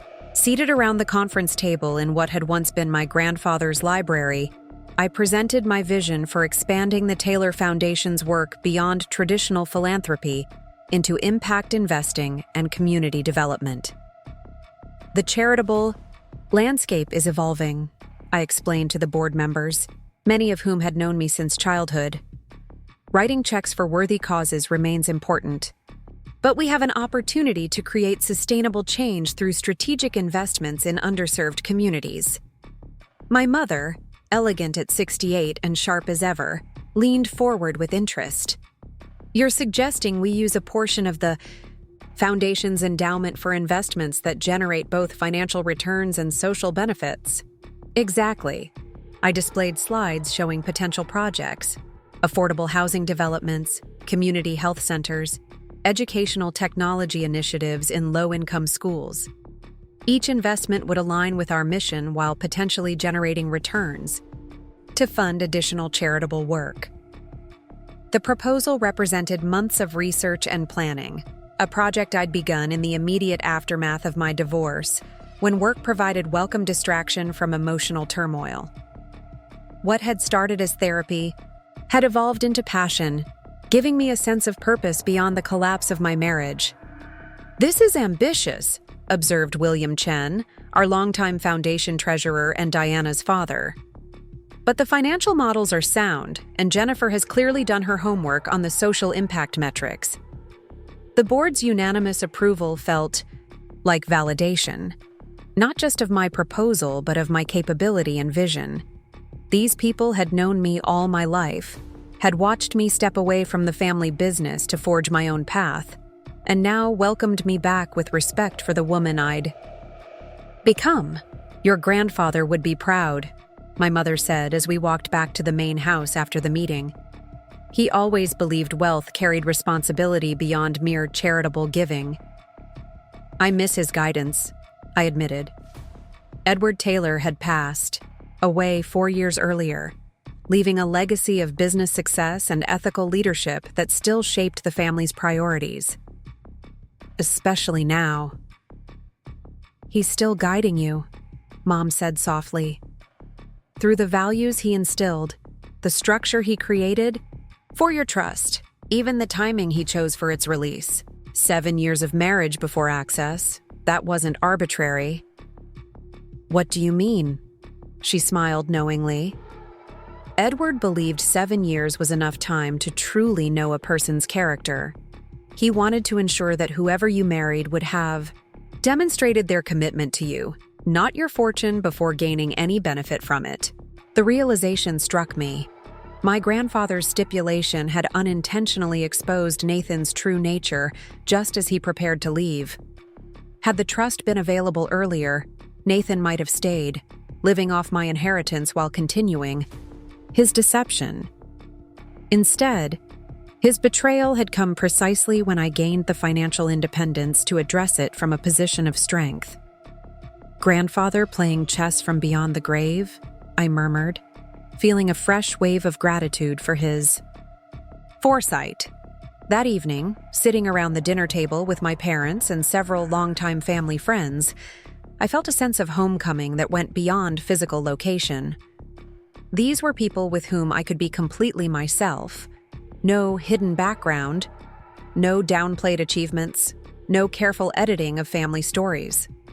The conversation flowed naturally from business to politics to personal updates, everyone contributing equally regardless of age or status. My opinion was sought and valued, my expertise acknowledged without qualification or surprise. It contrasted sharply with social gatherings during my marriage, where Nathan often spoke for both of us, interrupting when I expressed views he considered naive or uninformed about financial matters. How many times had he patted my hand indulgently when I questioned economic policies or investment strategies? How often had he joked to friends about my adorable confusion about his work? "Jennifer, you've gone quiet," observed Margaret Phillips, my mother's oldest friend and a formidable corporate attorney. "Penny, for your thoughts?" "I was just reflecting on the freedom of being fully known," I replied honestly, and wondering why I denied myself that for so long. Margaret nodded sagely. Many women diminish themselves to avoid threatening fragile male egos. I've watched brilliant colleagues pretend not to understand concepts they could explain better than their male counterparts. "I didn't think that's what I was doing," I protested, though her words struck uncomfortably close to home. I wanted an equal partnership, not one defined by family wealth. "Equality isn't pretending to be less than you are," my father interjected gently. "It's finding someone secure enough to celebrate your strengths without feeling diminished by them." Later that night, unable to sleep despite the soothing sound of waves outside my window, I found myself in my grandfather's study, a room preserved exactly as he'd left it. The leather chair behind the massive oak desk still held the impression of his form, and the bookshelves remained filled with his eclectic collection, shipping manuals alongside philosophy texts and dog-eared novels. I ran my fingers along the spines, remembering how he'd encouraged my curiosity about everything from business ethics to classic literature. Edward Taylor had been a shipping magnate, by profession but a philosopher at heart. approaching wealth as a responsibility rather than a privilege. "Money is just a tool, Jenny," he'd told me once, using the childhood nickname no one else used. No different from a hammer or a saw. Its value lies entirely in how skillfully you use it to build something worthwhile.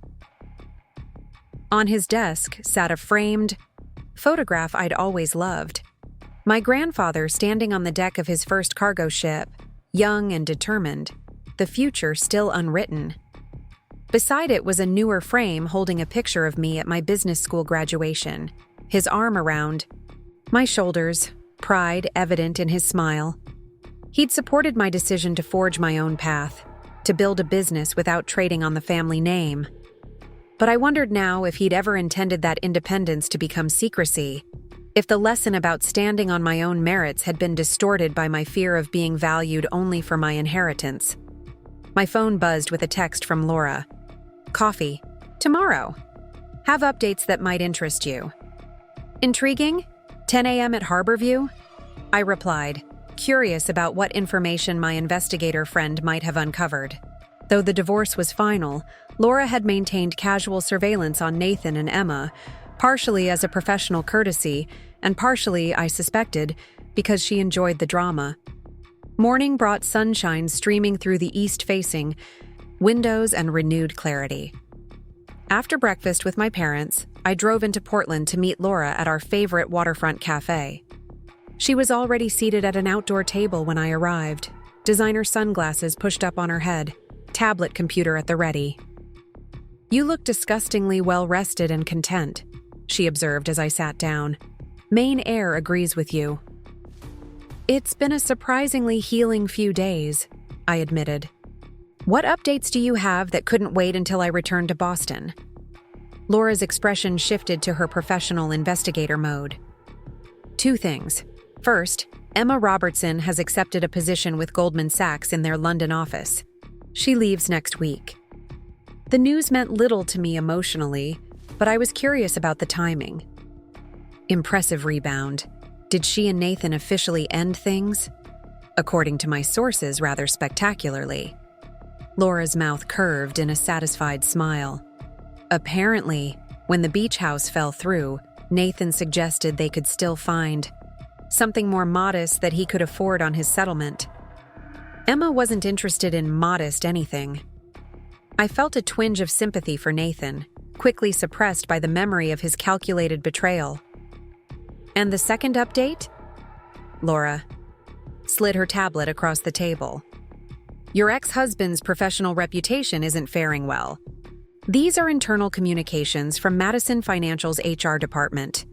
They're investigating client complaints about aggressive investment strategies and potential misrepresentation of risk factors." I scanned the emails, noting the formal language of potential disciplinary action.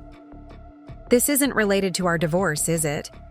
I was careful not to damage his professional standing during the proceedings. "Entirely separate," Laura assured me. Apparently, several clients requested new advisors after hearing rumors about his personal conduct, which led to closer scrutiny of his portfolios.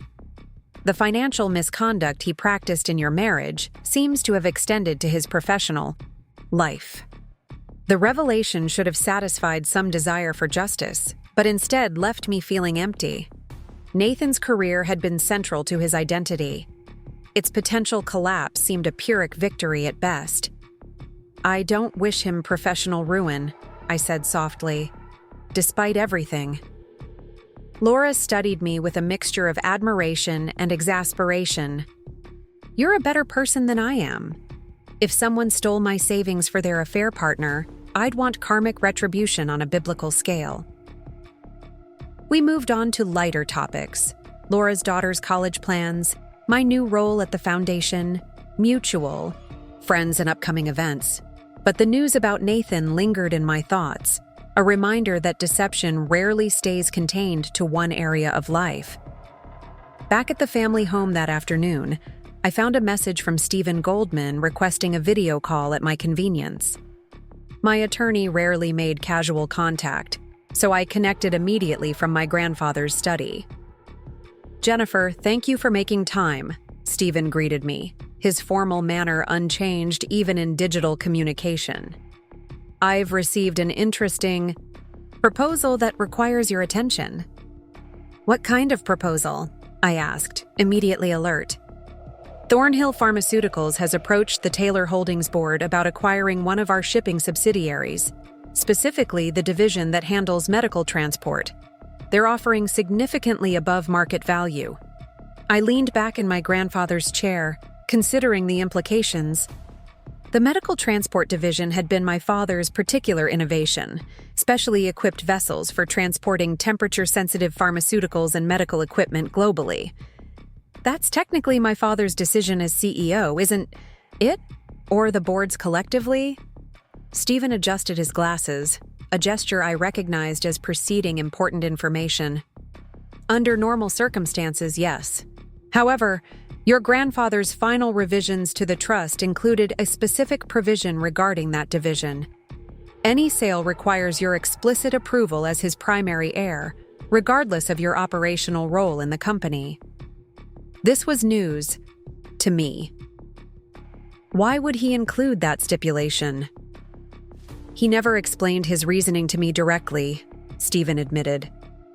"But given his careful estate planning, I suspect he anticipated this type of offer and wanted to ensure the decision reflected family values beyond financial considerations." The revelation that my grandfather had entrusted me with this specific responsibility felt both flattering and daunting. I had stepped away from direct involvement in Taylor shipping to build my own business, and now found myself thrust into a major corporate decision. "I'll need to see the full proposal and understand Thornhill's intentions for the division," I said, shifting naturally into business mode. "Particularly regarding the specialized staff grandfather and dad assembled. Many of those employees have been with us for decades." Stephen nodded approvingly. "I'll have the complete documentation sent over. The board meeting to discuss the offer is scheduled for next Tuesday in Boston. Your father suggested you might want to attend in person." "I'll be there," I confirmed, already mentally rearranging my schedule for the week ahead. After ending the call, I sat quietly in my grandfather's study, absorbing this unexpected development. For years, I'd maintained careful separation between my identity as Jennifer Bennett, event planner, and Jennifer Taylor, heiress to a shipping fortune. Now those worlds were colliding, requiring integration rather than compartmentalization. My father found me still sitting there an hour later, surrounded by notes I'd made about the pharmaceutical industry and shipping regulations. "Stephen told you about Thornhill," he said, taking a seat across from me. "I wanted to explain why your grandfather included that provision about the medical division." I set down my pen, eager to understand. "I've been wondering about that." Dad's expression softened with memory. "That division was created the year your grandmother got sick. Edward was frustrated by delays in getting experimental treatments from Europe to her doctors here. He realized there was a critical gap in the specialized transport needed for certain medical supplies and treatments. I knew it was personal for him, but I never heard the full story. He built that division not primarily for profit, but to solve a real problem affecting patient care. Your grandmother didn't survive her illness, but Edward dedicated the division to her memory, ensuring it operated with the highest standards and ethics." Dad leaned forward earnestly. "He named you as the decision maker because you were always most like him, pragmatic about business but guided by deeper values. The responsibility felt even weightier with this context." "What's your opinion on the Thornhill offer?" I asked, valuing his decades of industry experience. "Financially, it's exceptional," he acknowledged. "But I have concerns about their long-term commitment to the specialized protocols we've developed. Their primary interest seems to be our roots and regulatory approvals, rather than our operational expertise." I nodded, already reaching similar conclusions from my preliminary research. "We should hear them out fully, but my instinct is that grandfather wouldn't approve of prioritizing financial gain over the division's mission." Dad smiled, pride evident in his expression. That's exactly what Edward would say, and why he trusted you with this decision. The rest of the day passed. In a blur of research and preparation, I reached out to industry contacts, reviewed financial projections, and familiarized myself with Thornhill's corporate history and reputation. By evening, I felt prepared not just to attend the board meeting, but to actively participate in the hour discussion as an informed stakeholder.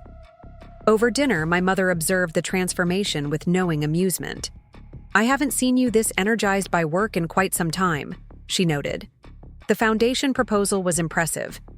"I provide you with all evidence needed to exonerate your business, and in exchange, neither of us discusses the personal aspects of the situation publicly." Diana and I exchanged glances, a silent communication born of our months working together through the divorce proceedings. "We'll need to review the complete documentation before considering any agreement," Diana stated firmly. "And verification that you haven't retained copies that could emerge later." "Of course," Emma agreed quickly. "I've prepared a secure digital archive with everything I've collected. You can review it now if you'd like." As she opened her laptop and navigated to the archive, I studied her with newfound curiosity. The woman who had participated in Nathan's betrayal of our marriage was now apparently betraying him professionally to protect her own interests. The pattern suggested a fundamental self-interest that made me wonder what Nathan had ever truly meant to her beyond his perceived financial stability and professional connections.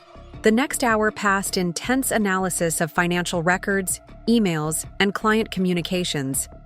The evidence was damning for Nathan, clearly showing a pattern of financial manipulation using various businesses as unwitting accomplices.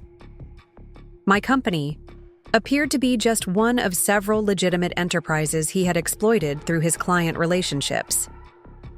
"This will certainly be enough to distance Bennett Events from any impropriety," Diana concluded after reviewing the key documents. "Though I recommend a proactive approach with the investigators once this becomes public." Emma closed her laptop with a decisive click. "Do we have an agreement regarding mutual discretion?" I considered her carefully before responding. "I have no interest in publicly discussing any aspect of this situation, personal or professional. My concern is protecting my business reputation, not damaging yours or Nathan's further."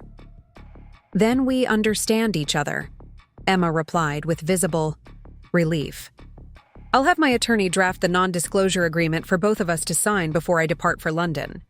As she gathered her belongings to leave, a question that had been nagging at me finally surfaced. "Why did you stay with him after learning about the beach house collapse and the divorce settlement?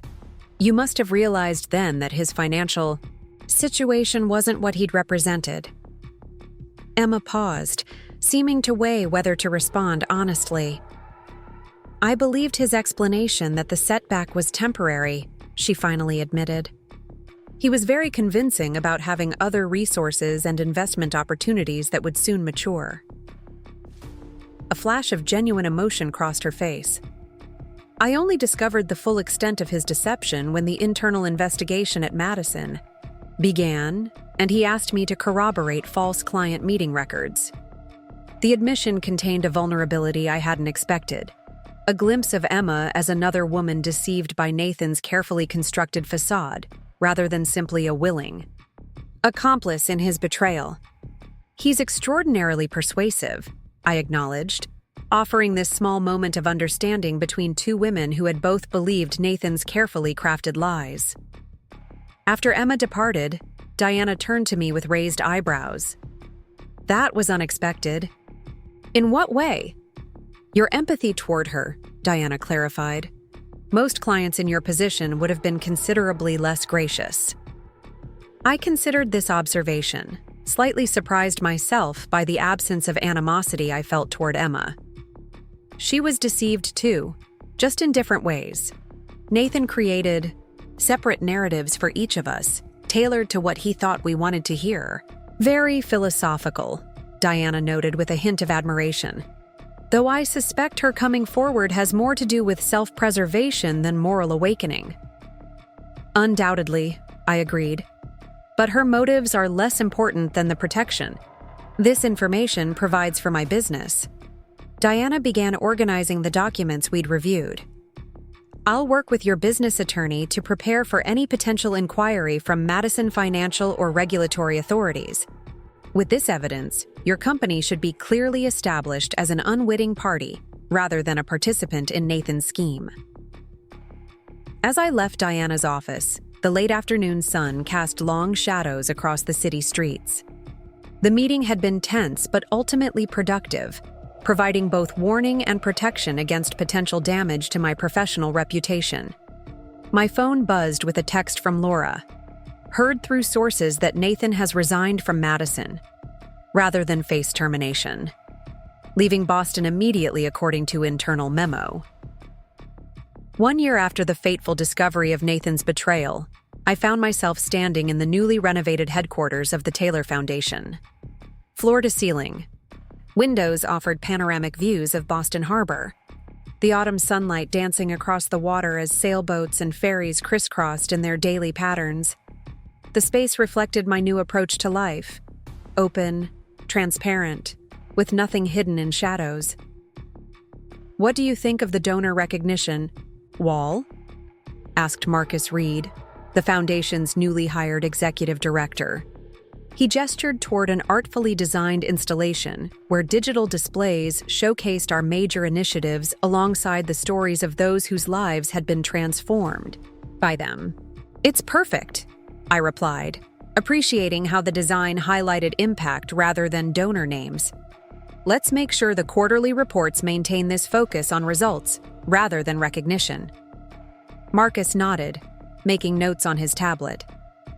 At 45, he brought decades of nonprofit leadership experience to the foundation, along with an innovative vision that aligned perfectly with my more hands-on approach to philanthropy. "The board presentation is ready for tomorrow." Confirmed. The community investment portfolio is showing remarkable early returns, both financially and in measurable social impact. Pride swelled as I reviewed the preliminary data.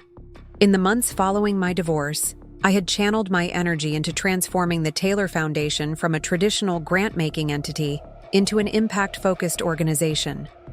We now utilized a portion of our endowment for strategic investments in community development, affordable housing, and small business incubation in underserved neighborhoods.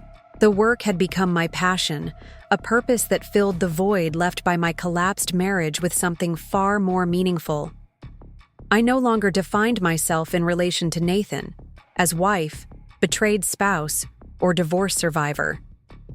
I was simply Jennifer Taylor, a woman using her resources and skills to create positive change while building a life aligned with her values. My assistant, Gabriella, appeared at the doorway. "Your 3:00 is here. Shall I show her to the conference room?" "Yes, thank you," I replied, gathering my notes. The meeting was with Catherine Winters, Laura's daughter, who had recently graduated from business school and was exploring career options in social impact investing. I'd begun mentoring several young women over the past year, finding unexpected fulfillment in sharing both professional guidance and personal lessons about financial independence and self-reliance. My grandfather's wisdom deserved to be passed forward, especially to women starting their careers. Catherine greeted me with a warm handshake, her confidence reminiscent of her mother's directness. "Thank you for making time, Ms. Taylor. Mom speaks so highly of your foundation's innovative approach."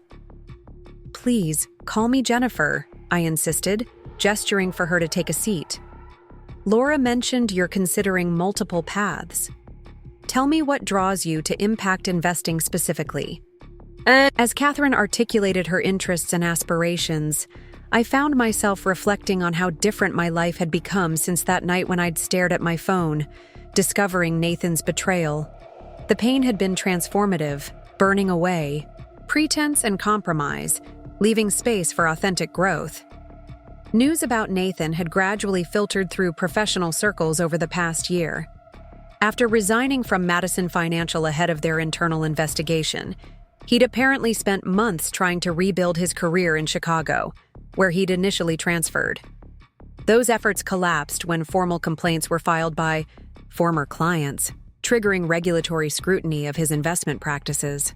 The last update I'd received, not that I sought them, indicated he'd moved to Phoenix, taking a significantly reduced position with a small regional firm, his professional reputation in tatters.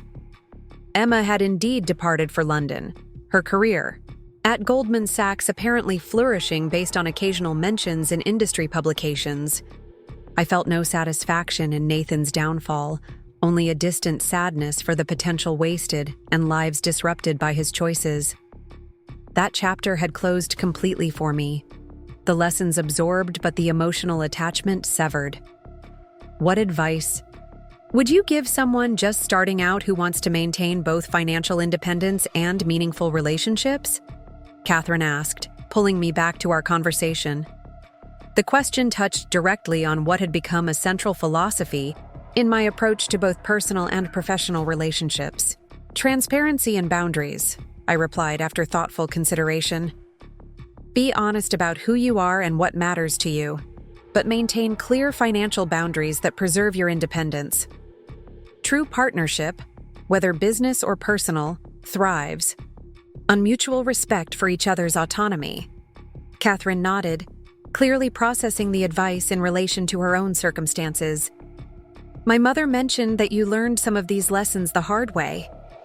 I smiled, appreciating Laura's characteristic bluntness even when relayed through her daughter. The hardest lessons are often the most valuable. I spent years hiding significant aspects of my identity out of fear that they would overshadow who I truly was. That fear led to a marriage built on partial truths from both sides. And now? Catherine asked with genuine curiosity. Now I understand that authentic connection requires authentic representation. We can't expect others to honor all of who we are if we only show them selected parts. The remainder of our meeting focused on specific career advice and industry connections that might help Catherine explore her options. As we concluded, I offered to introduce her to several women leaders in the impact investing field who could provide additional perspectives. Thank you for your candor, Catherine said as we wrapped up. Mom said you'd be refreshingly direct, but also that you've found a way to turn painful experience into positive growth. Your mother gives me too much credit, I replied with a smile. But please tell her I appreciate the vote of confidence. After Catherine left, I returned to my office to prepare for the next day's board meeting. The Taylor Foundation had expanded its governance to include diverse voices from the communities we served, moving beyond the traditional model of wealthy donors directing funds based on their personal interests. My phone chimed with a text from David Chen, Diana's brother, and now my personal financial advisor. Thornhill made another offer for the medical shipping division, 15% higher than last bid. Board wants your opinion before responding. The persistence of Thornhill Pharmaceuticals had become almost comical. After their initial acquisition attempt was rejected, with my explicit input as stipulated in my grandfather's trust provisions, they had returned with increasingly generous offers every few months. Still a no, I texted back. Same reasons as before. Some things aren't for sale at any price. David's response came quickly. Thought you'd say that. Your father agrees. Will convey to the board. The medical shipping division remained a living tribute to my grandfather's values, consistently profitable but operated with a mission beyond mere financial return. The specialized fleet delivered life-saving medications and equipment to regions that larger carriers deemed unprofitable, maintaining relationships with medical nonprofits and research institutions worldwide. No acquisition offer, however financially attractive, could guarantee the continuation of that mission. Some legacies deserved protection from market forces and quarterly earnings pressures. As evening approached, I gathered my things to leave, pausing to appreciate the harbor view one final time. The foundation's relocation from suburban offices to this downtown space had been symbolic, moving from the periphery to the center, from quiet philanthropy to active engagement with the community we served. Heading out? Marcus appeared in my doorway, his own briefcase in hand. Yes, I have dinner plans with friends, I replied, switching off my desk lamp. The mysterious dinner club? He asked with a knowing smile. I laughed at his description of what had become an important monthly tradition. Just 5 women sharing perspectives over good food, nothing mysterious about it. What had begun as casual support during my divorce had evolved into a deliberate gathering of women from diverse, professional backgrounds. Laura Winters, Diana Chen, my mother when she was in town, Margaret Phillips, and me, a private investigator, attorney, shipping company matriarch, corporate lawyer, and foundation director, respectively. We called it simply The Table, a place where we could speak candidly about professional challenges, personal dilemmas, and societal issues affecting women in leadership positions. No topic was off limits, no vulnerability judged, no success diminished. Tonight's dinner was at Maison, a discreet French restaurant with private dining rooms perfect for confidential conversations. I arrived to find Laura and Diana already, seated, wine glasses in hand. "There she is," Laura greeted me warmly. "We were just discussing your newest admirer." I raised an eyebrow as I took my seat. Should I be concerned or flattered? Diana smiled enigmatically. Possibly both. "William, Chen mentioned that Andrew Harrington has been asking rather pointed questions about whether you're seeing anyone." "Your father's matchmaking is getting less subtle," I observed dryly. Andrew Harrington was a prominent architect whose firm had recently completed the foundation's renovation. Our interactions had been strictly professional, though admittedly, pleasant. He's recently divorced, highly successful in his own right, and according to industry gossip, left his marriage because his wife couldn't accept his dedication to sustainable design principles. Laura recited, clearly having done her homework. Might be worth considering. I accepted the glass of wine Diana poured for me, considering this information. "I'm not opposed to dating again," I acknowledged. "But I'm in no rush to enter another relationship before I'm absolutely certain of my own expectations and boundaries." "Wise," my mother commented as she joined us, elegantly removing her coat. "Though there's something to be said for practice in establishing those boundaries. Low-stakes social engagements can be informative." Margaret arrived moments later, completing our circle. As the oldest member of our group at 62, she brought valuable perspective gained from decades navigating male-dominated corporate environments. "Are we discussing Jennifer's love life before I've even had a drink?" she asked, settling into her chair. "How uncivilized." The conversation flowed easily from personal matters to professional challenges, political developments, affecting women's autonomy, and strategic approaches to navigating institutional resistance to female leadership. "I had an interesting experience at the Thornhill meeting last week," my mother shared as our entrees arrived. "Their CEO actually asked if I was attending as Robert's proxy. When I explained that I've been on the Taylor shipping board for 30 years and hold more shares than my husband, his expression was priceless." Margaret nodded in recognition. Classic assumption. I still get asked when the lead counsel is arriving at preliminary meetings, despite being introduced as exactly that. "Speaking of assumptions," Diana interjected, "Jennifer, have you considered how you'll handle disclosure of your financial status in future relationships after what happened with Nathan?" The question hit directly at what had been an ongoing, internal debate. My approach with Nathan, complete concealment of my family wealth and status until we were already married, had been well-intentioned but ultimately contributed to our relationship's lack of authenticity. "I'm still finding the balance," I admitted. "Complete transparency from the first date seems impractical and potentially problematic in its own way. But I won't repeat the mistake of building a serious relationship on a significant omission." "It's a genuine dilemma," my mother acknowledged. "Your father and I met when both families were already established in shipping, so there was a baseline understanding of each other's circumstances. But for someone building connections outside that context, the timing of such disclosures is delicate." Laura, ever practical, offered her investigator's perspective.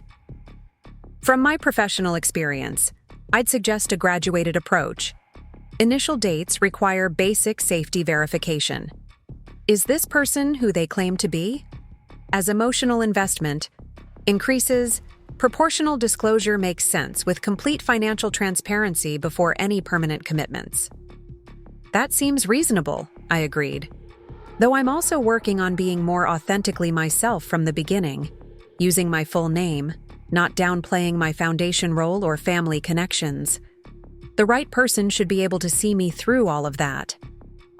To finding partners who celebrate rather than compete with our accomplishments, Margaret proposed, raising her glass in a toast we all joined enthusiastically. By the time dinner concluded, I felt energized by the connection and wisdom shared around the table. These women represented what I aspired to: authenticity, resilience, and purpose beyond personal circumstances or relationships. The following morning brought clear skies and crisp autumn air as I walked from my Beacon Hill townhouse to the foundation offices. I'd purchased the historic property 3 months after my divorce was finalized, drawn to its warm brick exterior and private courtyard garden. Unlike the suburban home I'd shared with Nathan, chosen largely for its conformity to his image of appropriate success, the townhouse reflected my personal aesthetic and priorities. The library with floor-to-ceiling bookshelves, the sunlit kitchen where I actually enjoyed cooking, the third-floor office with views across the city. Each space had been thoughtfully designed to support how I truly lived rather than how I thought I should appear. It represented another layer of reclaiming my authentic self after years of subtle compromises. As I approached the foundation building, my phone rang with a call from Stephen Goldman. Though semi-retired now, my family's longtime attorney still handled certain sensitive matters personally. "Jennifer, good morning," he greeted me formally as always. "Do you have a moment to discuss a confidential matter?" "Of course," I replied, stepping into a coffee shop for privacy rather than continuing my walk. "What's the situation?" "I've received a rather unusual communication regarding Nathan Cooper," Stephen explained, his tone carefully neutral, "and the increasingly serious relationship between Diana and a trauma surgeon she'd met through a hospital board connection." By the time I reached my townhouse, the brief concern about Nathan had receded, replaced by anticipation of a quiet evening. With a new biography, I'd been eager to start. As I settled into my favorite reading chair with a glass of wine, I reflected on how dramatically my definition of an ideal evening had changed since my marriage. Nathan had always pushed for social engagements, networking events, client dinners, charity galas where we could be seen with the right people. Quiet evenings at home were treated as missed opportunities rather than conscious choices. I'd gradually adapted to his preferences, suppressing my natural introversion in service to what he defined as success. Now, balancing meaningful work with thoughtfully chosen social engagements and deliberate solitude felt authentically aligned with my true nature. The constant performance of my marriage had been replaced by genuine choice about how and with whom I spent my time. 3 days later, Diana called with news that shed light on Nathan's recent approaches through intermediaries. "Your ex-husband is facing tax liens and potential civil penalties related to his financial improprieties at Madison," she explained. "The intermediary who contacted Stephen has now reached out directly to me with a formal request to renegotiate certain aspects of your settlement." "What specifically is he asking for?" I inquired, maintaining professional detachment despite my indignation. "He's requesting accelerated payment of the settlement installments that were scheduled over 3 years, plus an additional goodwill adjustment of $200,000, Diana reported, her tone making clear her opinion of this request. The justification offered is that his current financial circumstances constitute a material change since the agreement was signed. I considered this information carefully. The settlement had indeed been structured with quarterly payments rather than a lump sum, partly to prevent exactly the kind of impulsive financial decisions that had characterized Nathan's behavior. That he now wanted to accelerate those payments suggested genuine desperation. "What's your recommendation?" I asked, valuing Diana's practical wisdom. "Legally, you have no obligation whatsoever to accommodate this request," she stated firmly. The settlement terms were generous by any standard, and his current difficulties stem from his own professional misconduct, not any unforeseen circumstance beyond his control. "And practically speaking?" Diana paused, considering. "Practically speaking, a clean break might have value for your peace of mind. We could offer acceleration of the remaining payments, without any additional funds, in exchange for a comprehensive final release, preventing any future claims under any circumstances." The suggestion had merit. Though the quarterly payment structure had initially seemed prudent, it created an ongoing connection I increasingly wished to sever completely. "Let's proceed with that counteroffer," I decided. "But I want absolute clarity that this represents the final transaction between us with no possibility of future claims or contact. I'll draft the appropriate language and present it to his representative," Diana confirmed. "This may be the last chapter in the Nathan Cooper saga." The prospect of closing this final connection to my former life brought unexpected relief. Though the divorce had been final for months, these lingering financial ties had maintained a tenuous link I would be glad to sever conclusively. The following week brought crisp autumn weather and the architecture lecture my father had so transparently recommended. I'd decided to attend, genuinely interested in the subject matter regardless of any potential personal connection with the speaker. The Architecture Foundation occupied a beautifully restored historical building in Back Bay. Its lecture hall filled with a diverse audience of professionals, students, and interested community members. I selected a seat midway back, neither hiding nor drawing attention to my presence. Andrew Harrington proved to be an engaging speaker, combining technical expertise with obvious passion for integrating historical preservation with sustainable design principles. His presentation highlighted several projects that had successfully balanced these sometimes competing priorities, including subtle references to our foundation's renovation as a recent example. During the question period, I listened with increasing appreciation for his thoughtful, nuanced responses that acknowledged legitimate tensions in urban development without defaulting to simplistic solutions. As the formal program concluded and attendees began mingling over coffee and desserts, I contemplated whether to introduce myself or simply depart. The decision was made for me when Andrew approached, recognition lighting his features. "Ms. Taylor, I'm delighted you could attend," he greeted me warmly. "I should have mentioned our foundation project during the main presentation. It's one of the most satisfying integrations of historical elements and modern functionality we've completed recently." "Please, call me Jennifer," I replied, genuinely appreciating his professional enthusiasm. "And I noticed your subtle reference to the curved staircase preservation challenge. You handled that beautifully, by the way, both in your presentation and in the actual execution." His smile was unguarded and genuine. "That staircase kept me awake for several nights. 19th century craftsmanship meeting 21st century building codes created quite the puzzle." Our conversation flowed naturally from there, touching on shared interests in urban historical preservation, community-centered design principles, and the evolving relationship between private philanthropy and public space. Andrew was articulate, without being pedantic, confident without arrogance, and refreshingly direct in his communication style. "I've taken enough of your time," he said eventually, glancing at the thinning crowd. "But I've enjoyed our conversation immensely. Would you consider continuing it over dinner sometime next week?"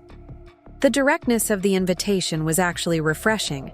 No pretense of professional networking or coincidental meeting, just straightforward expression of interest. After years of Nathan's calculated approaches and strategic social maneuvering, the transparency was appealing. "I'd like that," I responded with equal directness. Though I should mention that my father sits on a committee with your father and may have orchestrated this entire encounter." Andrew laughed, the sound warm and unrehearsed. I suspected as much when he suddenly became very interested in my lecture schedule last month. For what it's worth, I didn't object to his machinations. I've admired your work with the foundation since we collaborated on the renovation. We exchanged contact information and agreed to dinner the following week, the interaction blessedly, free of games or hidden agendas. As I left the event, I felt cautiously optimistic about this potential new connection. Andrew seemed genuinely comfortable in his own identity, neither intimidated by my family name nor overtly interested in its associated advantages. Whether the connection developed romantically or remained professionally cordial, the authentic interaction itself represented progress. The next morning brought resolution to the Nathan situation when Diana called to report that he had accepted our counteroffer of accelerated payments without additional funds. His attorney practically fell over himself accepting the terms, she reported with satisfaction. The final release language is comprehensive. Once the lump sum payment is made, there can be no further claims under any circumstances. "When can we complete the transaction?" I asked, eager to close this final chapter. "The paperwork will be ready this afternoon. Once all parties have signed, we can process the payment immediately. By this time tomorrow, your financial connection to Nathan Cooper will be completely terminated." The news brought a sense of lightness I hadn't anticipated. Though the divorce had legally ended our marriage, these lingering financial ties had represented the final tendrils of a relationship that had ultimately been based more on performance than genuine connection. I found myself reflecting on the painful journey of the past year. From the shocking discovery of Nathan's betrayal through the calculated confrontation at our anniversary dinner, to the gradual rebuilding of my life on more authentic foundations. The woman who had hidden her family identity out of fear that it would overshadow her true self had discovered that authenticity required embracing all aspects of her identity rather than compartmentalizing them. The event planner who had downplayed her business acumen to avoid threatening her husband's ego had found purpose in applying those skills to meaningful philanthropic innovation. Most significantly, the wife who had gradually compromised her natural preferences and interests to accommodate her husband's vision of success had reclaimed her authentic self, rediscovering passions, establishing boundaries, and creating a life aligned with her actual values rather than external expectations. As I prepared for the Foundation's afternoon meetings, my phone chimed with a calendar reminder for next week's dinner with Andrew Harrington. While I had no idea where that connection might lead, if anywhere beyond pleasant conversation, I approached it with newfound clarity about who I was and what I valued. Whatever the future held, I would move forward as my complete, authentic self, neither hiding my family background nor allowing it to define me entirely. The painful lessons of the past year had taught me that genuine connections, romantic, friendship, or professional, could only thrive when built on the foundation of complete truth. The trust fund that Nathan had never known about, that had ultimately provided me the resources to escape his betrayal, represented more than just financial security. It embodied my grandfather's belief in self-reliance, thoughtful stewardship, and the responsibility that accompanied privilege.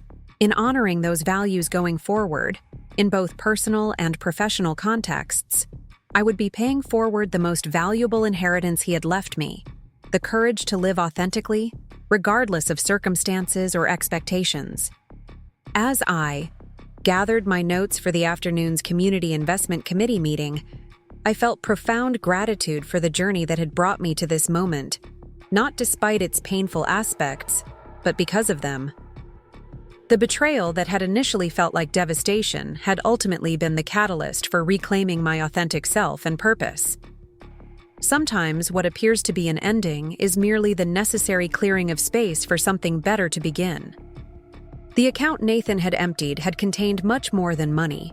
It had held my illusions about our marriage, my willingness to compromise my identity, and my acceptance of less than I deserved. In its place, I had built something far more valuable: a life of integrity, purpose, and authentic connection, the true measure of wealth that no one could ever drain away. 5 years had passed since the night I discovered Nathan's betrayal. What had once been the most painful moment of my life had transformed into the catalyst for profound growth and authentic living. The Taylor Foundation had evolved into a nationally recognized leader in impact investing under my guidance, moving beyond traditional philanthropy to create sustainable community transformation through strategic partnerships and innovative funding models. On this particular autumn morning, I stood at the windows of my expanded office suite, watching golden leaves dance across the courtyard of our newly renovated headquarters.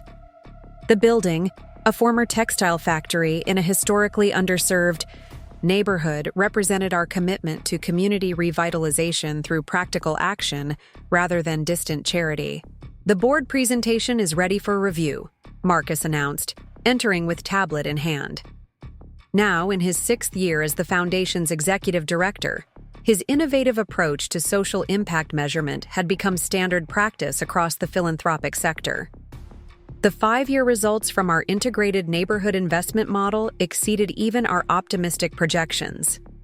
I nodded, feeling a surge of pride as I reviewed the data. Our approach, combining affordable housing development, small business, incubation, workforce training, and resident ownership structures, had transformed neighborhoods previously caught in cycles of disinvestment and decline. Most importantly, these changes had occurred with rather than to communities, with residents maintaining control and building wealth through the process. The resident ownership metrics are particularly impressive, I noted, studying figures, showing dramatically increased neighborhood stability and household wealth accumulation. Property values increased without displacing original residents, exactly what we aimed to achieve. "The financial institutions partnership structure you designed made that possible," Marcus acknowledged, referencing the coalition of banks and investment firms that now provided capital for our community development initiatives. Creating investment vehicles that align traditional finance with community ownership was revolutionary. The recognition felt particularly meaningful given the path that had led me here. What began as therapeutic focus during the painful aftermath of betrayal had evolved into innovative systems change with measurable impact for thousands of families. My phone chimed with a calendar reminder. 5-year anniversary dinner with Andrew, 7:30 Rear Home. A smile crossed my face at the message. 5 years together, with the past 3 as husband and wife. A partnership built on complete transparency, mutual respect, and genuine appreciation for each other's authentic selves. Unlike my marriage to Nathan, where performance and image management had gradually eroded authentic connection, my relationship with Andrew was characterized by comfortable authenticity in all contexts. We had married in a small ceremony on the Maine coast 3 years earlier, surrounded by close family and friends who had supported my journey from betrayal to renewed trust. "You're looking pleased with more than just our metrics," Marcus observed, with friendly perception. "Anniversary celebration tonight," I explained. 5 years since Andrew and I began our journey together. "Milestone worth celebrating," Marcus affirmed. The collaborative design initiative between his firm and our neighborhood development program has become a case study at 3 architecture schools now. The initiative Marcus referenced had emerged organically from conversations between Andrew and community leaders during foundation events. His architectural practice now specialized in community-centered design that preserved neighborhood character while creating sustainable, functional spaces for current residents. The carriage house studio behind our home had expanded to accommodate a small team of socially conscious designers who shared his vision. As the day progressed through meetings and strategic planning sessions, I felt deep gratitude for how thoroughly life had transformed since that midnight discovery 5 years earlier. The betrayal that had initially seemed devastating had ultimately directed me toward a life more aligned with my authentic values and capabilities than my marriage had ever been. My phone rang with a call from Laura Winters, who remained both friend and occasional professional resource when her investigative skills proved useful for foundation due diligence processes. "Thought you'd want to know immediately," she began, without preamble. Nathan Cooper filed for bankruptcy protection yesterday. The Phoenix investment firm he joined after leaving First Boston is under federal investigation for securities violations. The information registered as a data point rather than an emotional trigger, relevant to document given our history, but carrying no significant personal impact 5 years removed from our relationship. "Any connection to Emma Robertson?" I asked, recalling how Nathan's pattern of parallel relationships had continued after our divorce. "None apparent," Laura replied. "She's established herself quite successfully in London's financial sector. According to my sources, she declined his attempts to reconnect when his Phoenix position began unraveling 6 months ago. I felt a moment of respect for Emma's apparent growth and boundary setting, though our paths had never crossed again after the divorce proceedings. Thank you for the update. Not personally significant at this point, but always good to have complete information." Figured as much," Laura acknowledged. 5 years is significant distance, though I admit to slight professional satisfaction seeing patterns play out to their natural conclusions. After ending the call, I reflected briefly on the contrast between Nathan's current circumstances and the life I had built since our divorce. The initial pain had given way to clarity, purpose, and ultimately a life far more meaningful than what had been lost. While I took no pleasure in his difficulties, they seemed the natural consequence of patterns he had never honestly confronted or changed. My afternoon included a meeting with Harold Blackwell, whose bank remained a key partner in our community investment initiatives. His daughter, Melissa, now head of community development banking at Boston Community Bank, had joined forces with the Taylor Foundation to create innovative financing structures for neighborhood revitalization projects. The resident-owned commercial corridor in Roxbury has exceeded all performance metrics, Harold reported with evident satisfaction. Melissa's team has identified 3 additional neighborhoods where the model could be implemented with similar success potential. "Excellent news," I responded, genuinely appreciative of this productive partnership that had emerged from initially awkward circumstances. "The Foundation's evaluation team has developed enhanced metrics for social cohesion outcomes that might strengthen future implementations." Harold nodded thoughtfully. "Melissa mentioned interest in those measurements. She's presenting at the Federal Reserve Symposium next month on community banking innovations, with your foundation model as centerpiece case study." The evolution of our professional relationship represented another unexpected positive outcome from difficult beginnings. After breaking her engagement to Nathan upon discovering his continued deceptive practices, Melissa had channeled her analytical skills and banking expertise toward community development initiatives that aligned perfectly with the Taylor Foundation's mission. As Harold prepared to leave, he paused with uncharacteristic hesitation. "I've been meaning to mention, Melissa is engaged again, to someone considerably different from her previous choice." Pride and relief mingled in his typically reserved expression. "A community development attorney she met through foundation partnership projects. They share core values and professional ethics rather than simply ambition." "That's wonderful news," I replied sincerely. "Please extend my congratulations. The information carried particular resonance given my own journey from deceptive partnership to authentic connection.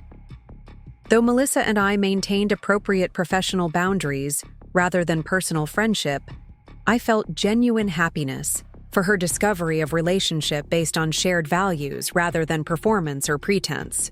The remainder of the afternoon passed in preparation for the Foundation's upcoming national conference on community-centered philanthropy. What had begun as our innovative approach to local investment had evolved into a movement reshaping how institutional capital engaged with historically underserved communities. As evening approached, I left the office with anticipation for the anniversary celebration awaiting at home. Andrew and I had deliberately chosen private commemoration rather than restaurant reservation, appreciating the authentic intimacy of shared space we had mindfully created together. The townhouse welcomed me with warm light and the subtle scent of something delicious simmering in the kitchen. Renovated over the years to reflect our combined aesthetic and functional preferences, the space had become a true sanctuary, filled with books, art that spoke to personal meaning rather than status, and comfortable areas for both solitude and connection. I found Andrew in the kitchen, sleeves rolled up as he prepared a favorite meal that held significance from our early courtship. At 53, he carried himself with the quiet confidence of someone comfortable in his identity and purpose. The past 5 years had brought increasing recognition for his community-centered architectural innovation, though he remained refreshingly unaffected by professional accolades. "Welcome home," he greeted me warmly, pausing his cooking to offer a genuine embrace. "Happy anniversary." "Happy anniversary," I responded, feeling the simple joy of authentic connection with someone who knew me completely, strengths, vulnerabilities, resources, and challenges, and valued the whole person, rather than selective performance. Dinner unfolded with comfortable conversation about foundation developments, Andrew's latest sustainable design project, and shared plans for an upcoming board position with the National Community Development Coalition I'd been invited to consider. Unlike my marriage to Nathan, where conversations had often felt like negotiations or performances for invisible audience, discussions with Andrew flowed naturally between practical matters and deeper reflections. "I heard interesting news today," I mentioned as we moved to the living room with glasses of wine. "Nathan Cooper has filed for bankruptcy following collapse of his latest investment firm position. Apparently, federal securities investigators are involved." Andrew absorbed this information thoughtfully, neither dismissing its significance nor overemphasizing its relevance to our present life. 5 years is substantial distance from those events. How did it register for you? His question reflected characteristic attentiveness to potential emotional nuance without presumption about my internal experience. Unlike Nathan, who had often projected his assumptions onto my reactions, Andrew consistently created space for authentic expression without expectation. "Primarily as confirmation of patterns observed long ago," I replied honestly. "The information feels relevant to document but carries no significant emotional charge at this point, like reading about a case study rather than personal history." Andrew nodded understanding. "Healthy completion of that chapter. Though I imagine there's some recognition of how differently your paths have unfolded since the divorce." "Definitely," I acknowledged, though not with spite or satisfaction at his difficulties, more appreciation for how thoroughly life transformed after initial devastation. What seemed like ending ultimately created opening for more authentic living. Andrew reached for my hand, his expression reflecting deep appreciation. "I'm profoundly grateful that your journey eventually intersected with mine, though I would never wish painful catalyst on anyone." The observation captured something essential about transformative life experiences, how circumstances we would never consciously choose often direct us toward authenticity we might otherwise never discover. The gift of complete clarity, I reflected. Betrayal stripped away performance and pretense, creating space for rebuilding based on genuine rather than projected self. Though I wouldn't recommend the specific path, I value the destination beyond measure. Andrew smiled with characteristic perception. "The Foundation's evolution mirrors that personal journey in many respects, moving from traditional philanthropy to authentic community partnership based on mutual respect and transparent engagement." The parallel resonated deeply. Where my marriage had been built on carefully maintained image and selective disclosure, both my current relationship and professional approach centered on complete transparency, authentic expression, and mutual growth through genuine connection.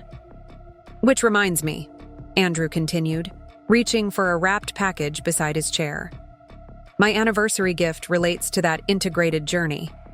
The package contained an exquisitely crafted wooden box with inlaid design representing the Taylor Foundation's community investment model, concentric circles of interconnected development flowing outward from central neighborhood core. Inside lay a hand-bound book documenting transformation stories from communities where our integrated approach had created sustainable change, with residents' own words and images capturing impact more powerfully than statistics alone. "This is extraordinary," I said, deeply touched by both craftsmanship and thoughtful representation of what mattered most. The perfect intersection of personal and purpose. "There's one more element," Andrew explained, directing my attention to a small velvet pouch nestled within the box. Inside, I discovered a pendant crafted from reclaimed materials from our first community redevelopment project. Copper from original wiring, wood from structural beams, and small accent of blue glass from decorative windows. The elements had been transformed into artistic representation of growth emerging from existing foundation, symbolic of both community development philosophy and personal journey. "Transformation rather than replacement," Andrew explained. "Honoring original materials while creating new purpose and beauty seemed appropriate representation of both your professional approach and personal journey."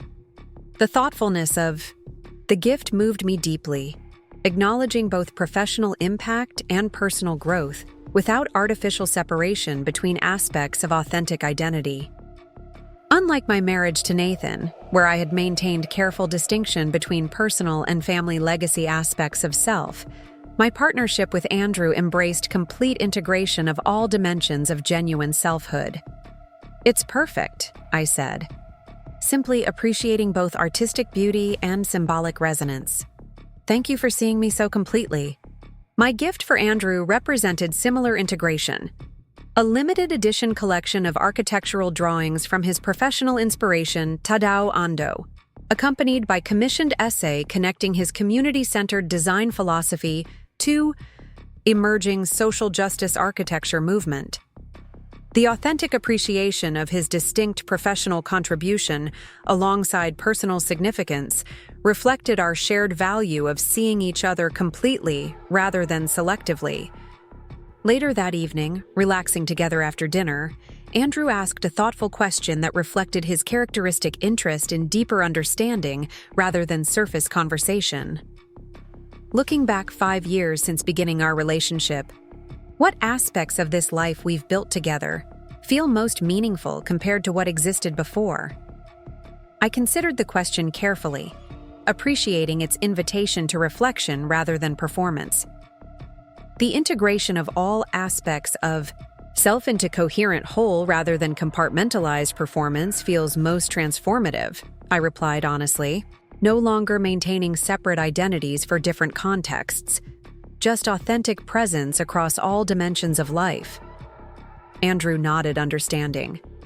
The energy previously invested in impression management now directed toward genuine connection and meaningful impact. "Exactly," I affirmed, recognizing how perfectly he had articulated the core shift, both personally and professionally, moving beyond concern with how things appear to focus entirely on substantive reality. The Foundation's shift from traditional philanthropy to authentic partnership mirrors that same transformation. The parallel between personal and professional evolution highlighted how thoroughly integrated all aspects of life had become. No artificial separation between different dimensions of authentic self. Unlike my relationship with Nathan, where careful image management had gradually eroded genuine connection, my partnership with Andrew embraced complete transparency across all contexts. "I received interesting invitation yesterday," Andrew mentioned as our conversation continued. MIT's School of Architecture has proposed joint fellowship program between their department and the Taylor Foundation, focusing on community-centered design processes for neighborhood revitalization. Students would work directly with resident groups in foundation partnership communities. The concept represented perfect integration of our respective professional contributions. His architectural expertise and my foundation's community investment approach combining to create educational opportunities aligned with practical neighborhood transformation. That sounds like ideal synergy, I observed, creating pipeline of future architects grounded in community engagement while providing design resources for neighborhood initiatives. As we discussed implementation possibilities, I reflected on how naturally our professional interests had aligned without either compromising distinctive contribution. Unlike my marriage to Nathan, where achievements were often viewed through competitive lens rather than complementary strengths, our partnership celebrated individual excellence while creating space for mutual enhancement. The following morning, I arrived at the foundation offices early to prepare for quarterly board meeting, where we would present expansion proposals for our community investment model. The agenda included potential new partnerships with national financial institutions interested in replicating our approach in additional cities. As I reviewed presentation materials, an email notification appeared from Diana Chen, who continued, providing legal counsel for both the foundation and my personal matters. The message contained news article link with brief note. Thought you should be aware. No direct implications for foundation, but potentially relevant historical connection. The linked article reported federal securities fraud charges against Nathan Cooper and 3 executives from Southwest Regional Investments, the Phoenix firm he had joined after leaving First Boston Investment Group. The allegations centered on misrepresentation of investment returns and inappropriate use of client funds, patterns disturbingly similar to what documentation had revealed during our divorce proceedings 5 years earlier. While the information warranted documentation given historical connection, it carried no significant emotional impact or practical implications for current life. The distance between that closed chapter and present reality felt vast and complete, like reading about strangers' circumstances rather than personal history. Marcus arrived to review final presentation preparations, his focus on expanding community impact model, reflecting shared commitment to practical transformation rather than theoretical philanthropy.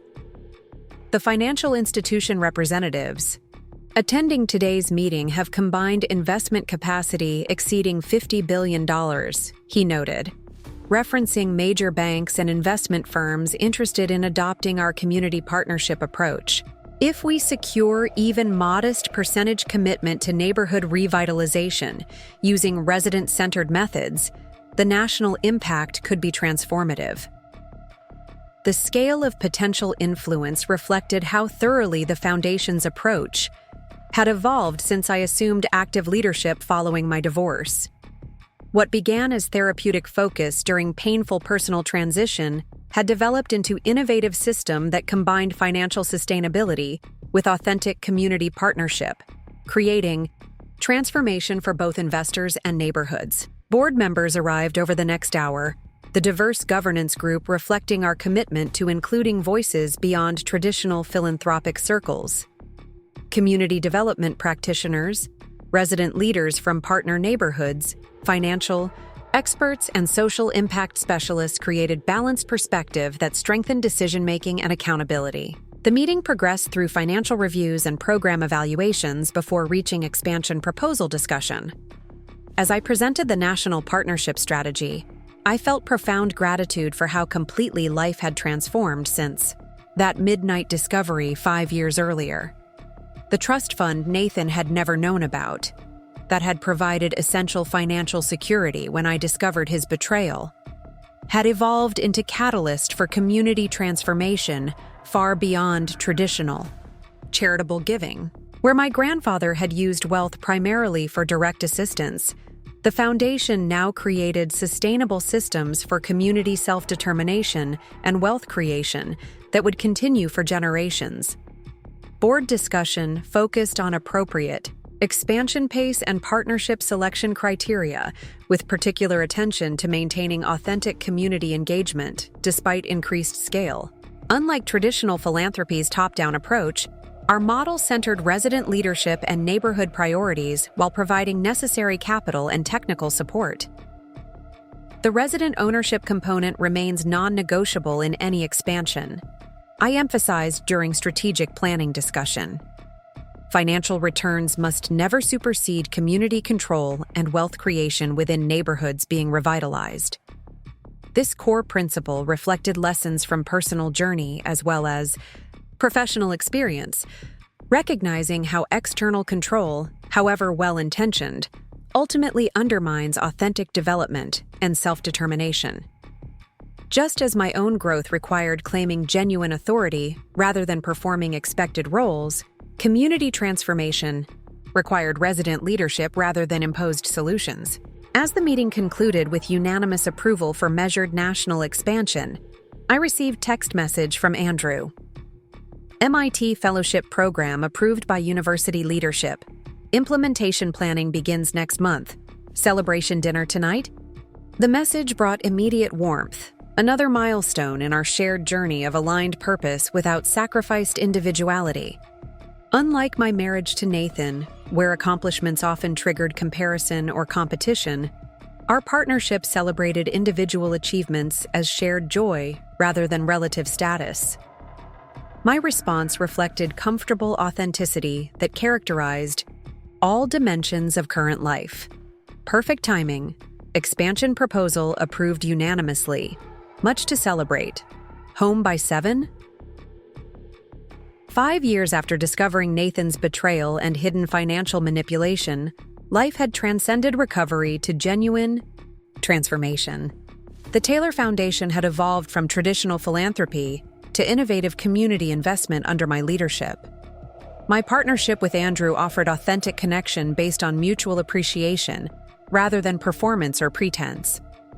Even professional reputation had shifted from society event planner to recognized innovator in community-centered philanthropic approach. The trust fund Nathan hadn't known about, that had provided essential independence when needed most, had evolved from financial safety net to catalyst for community transformation.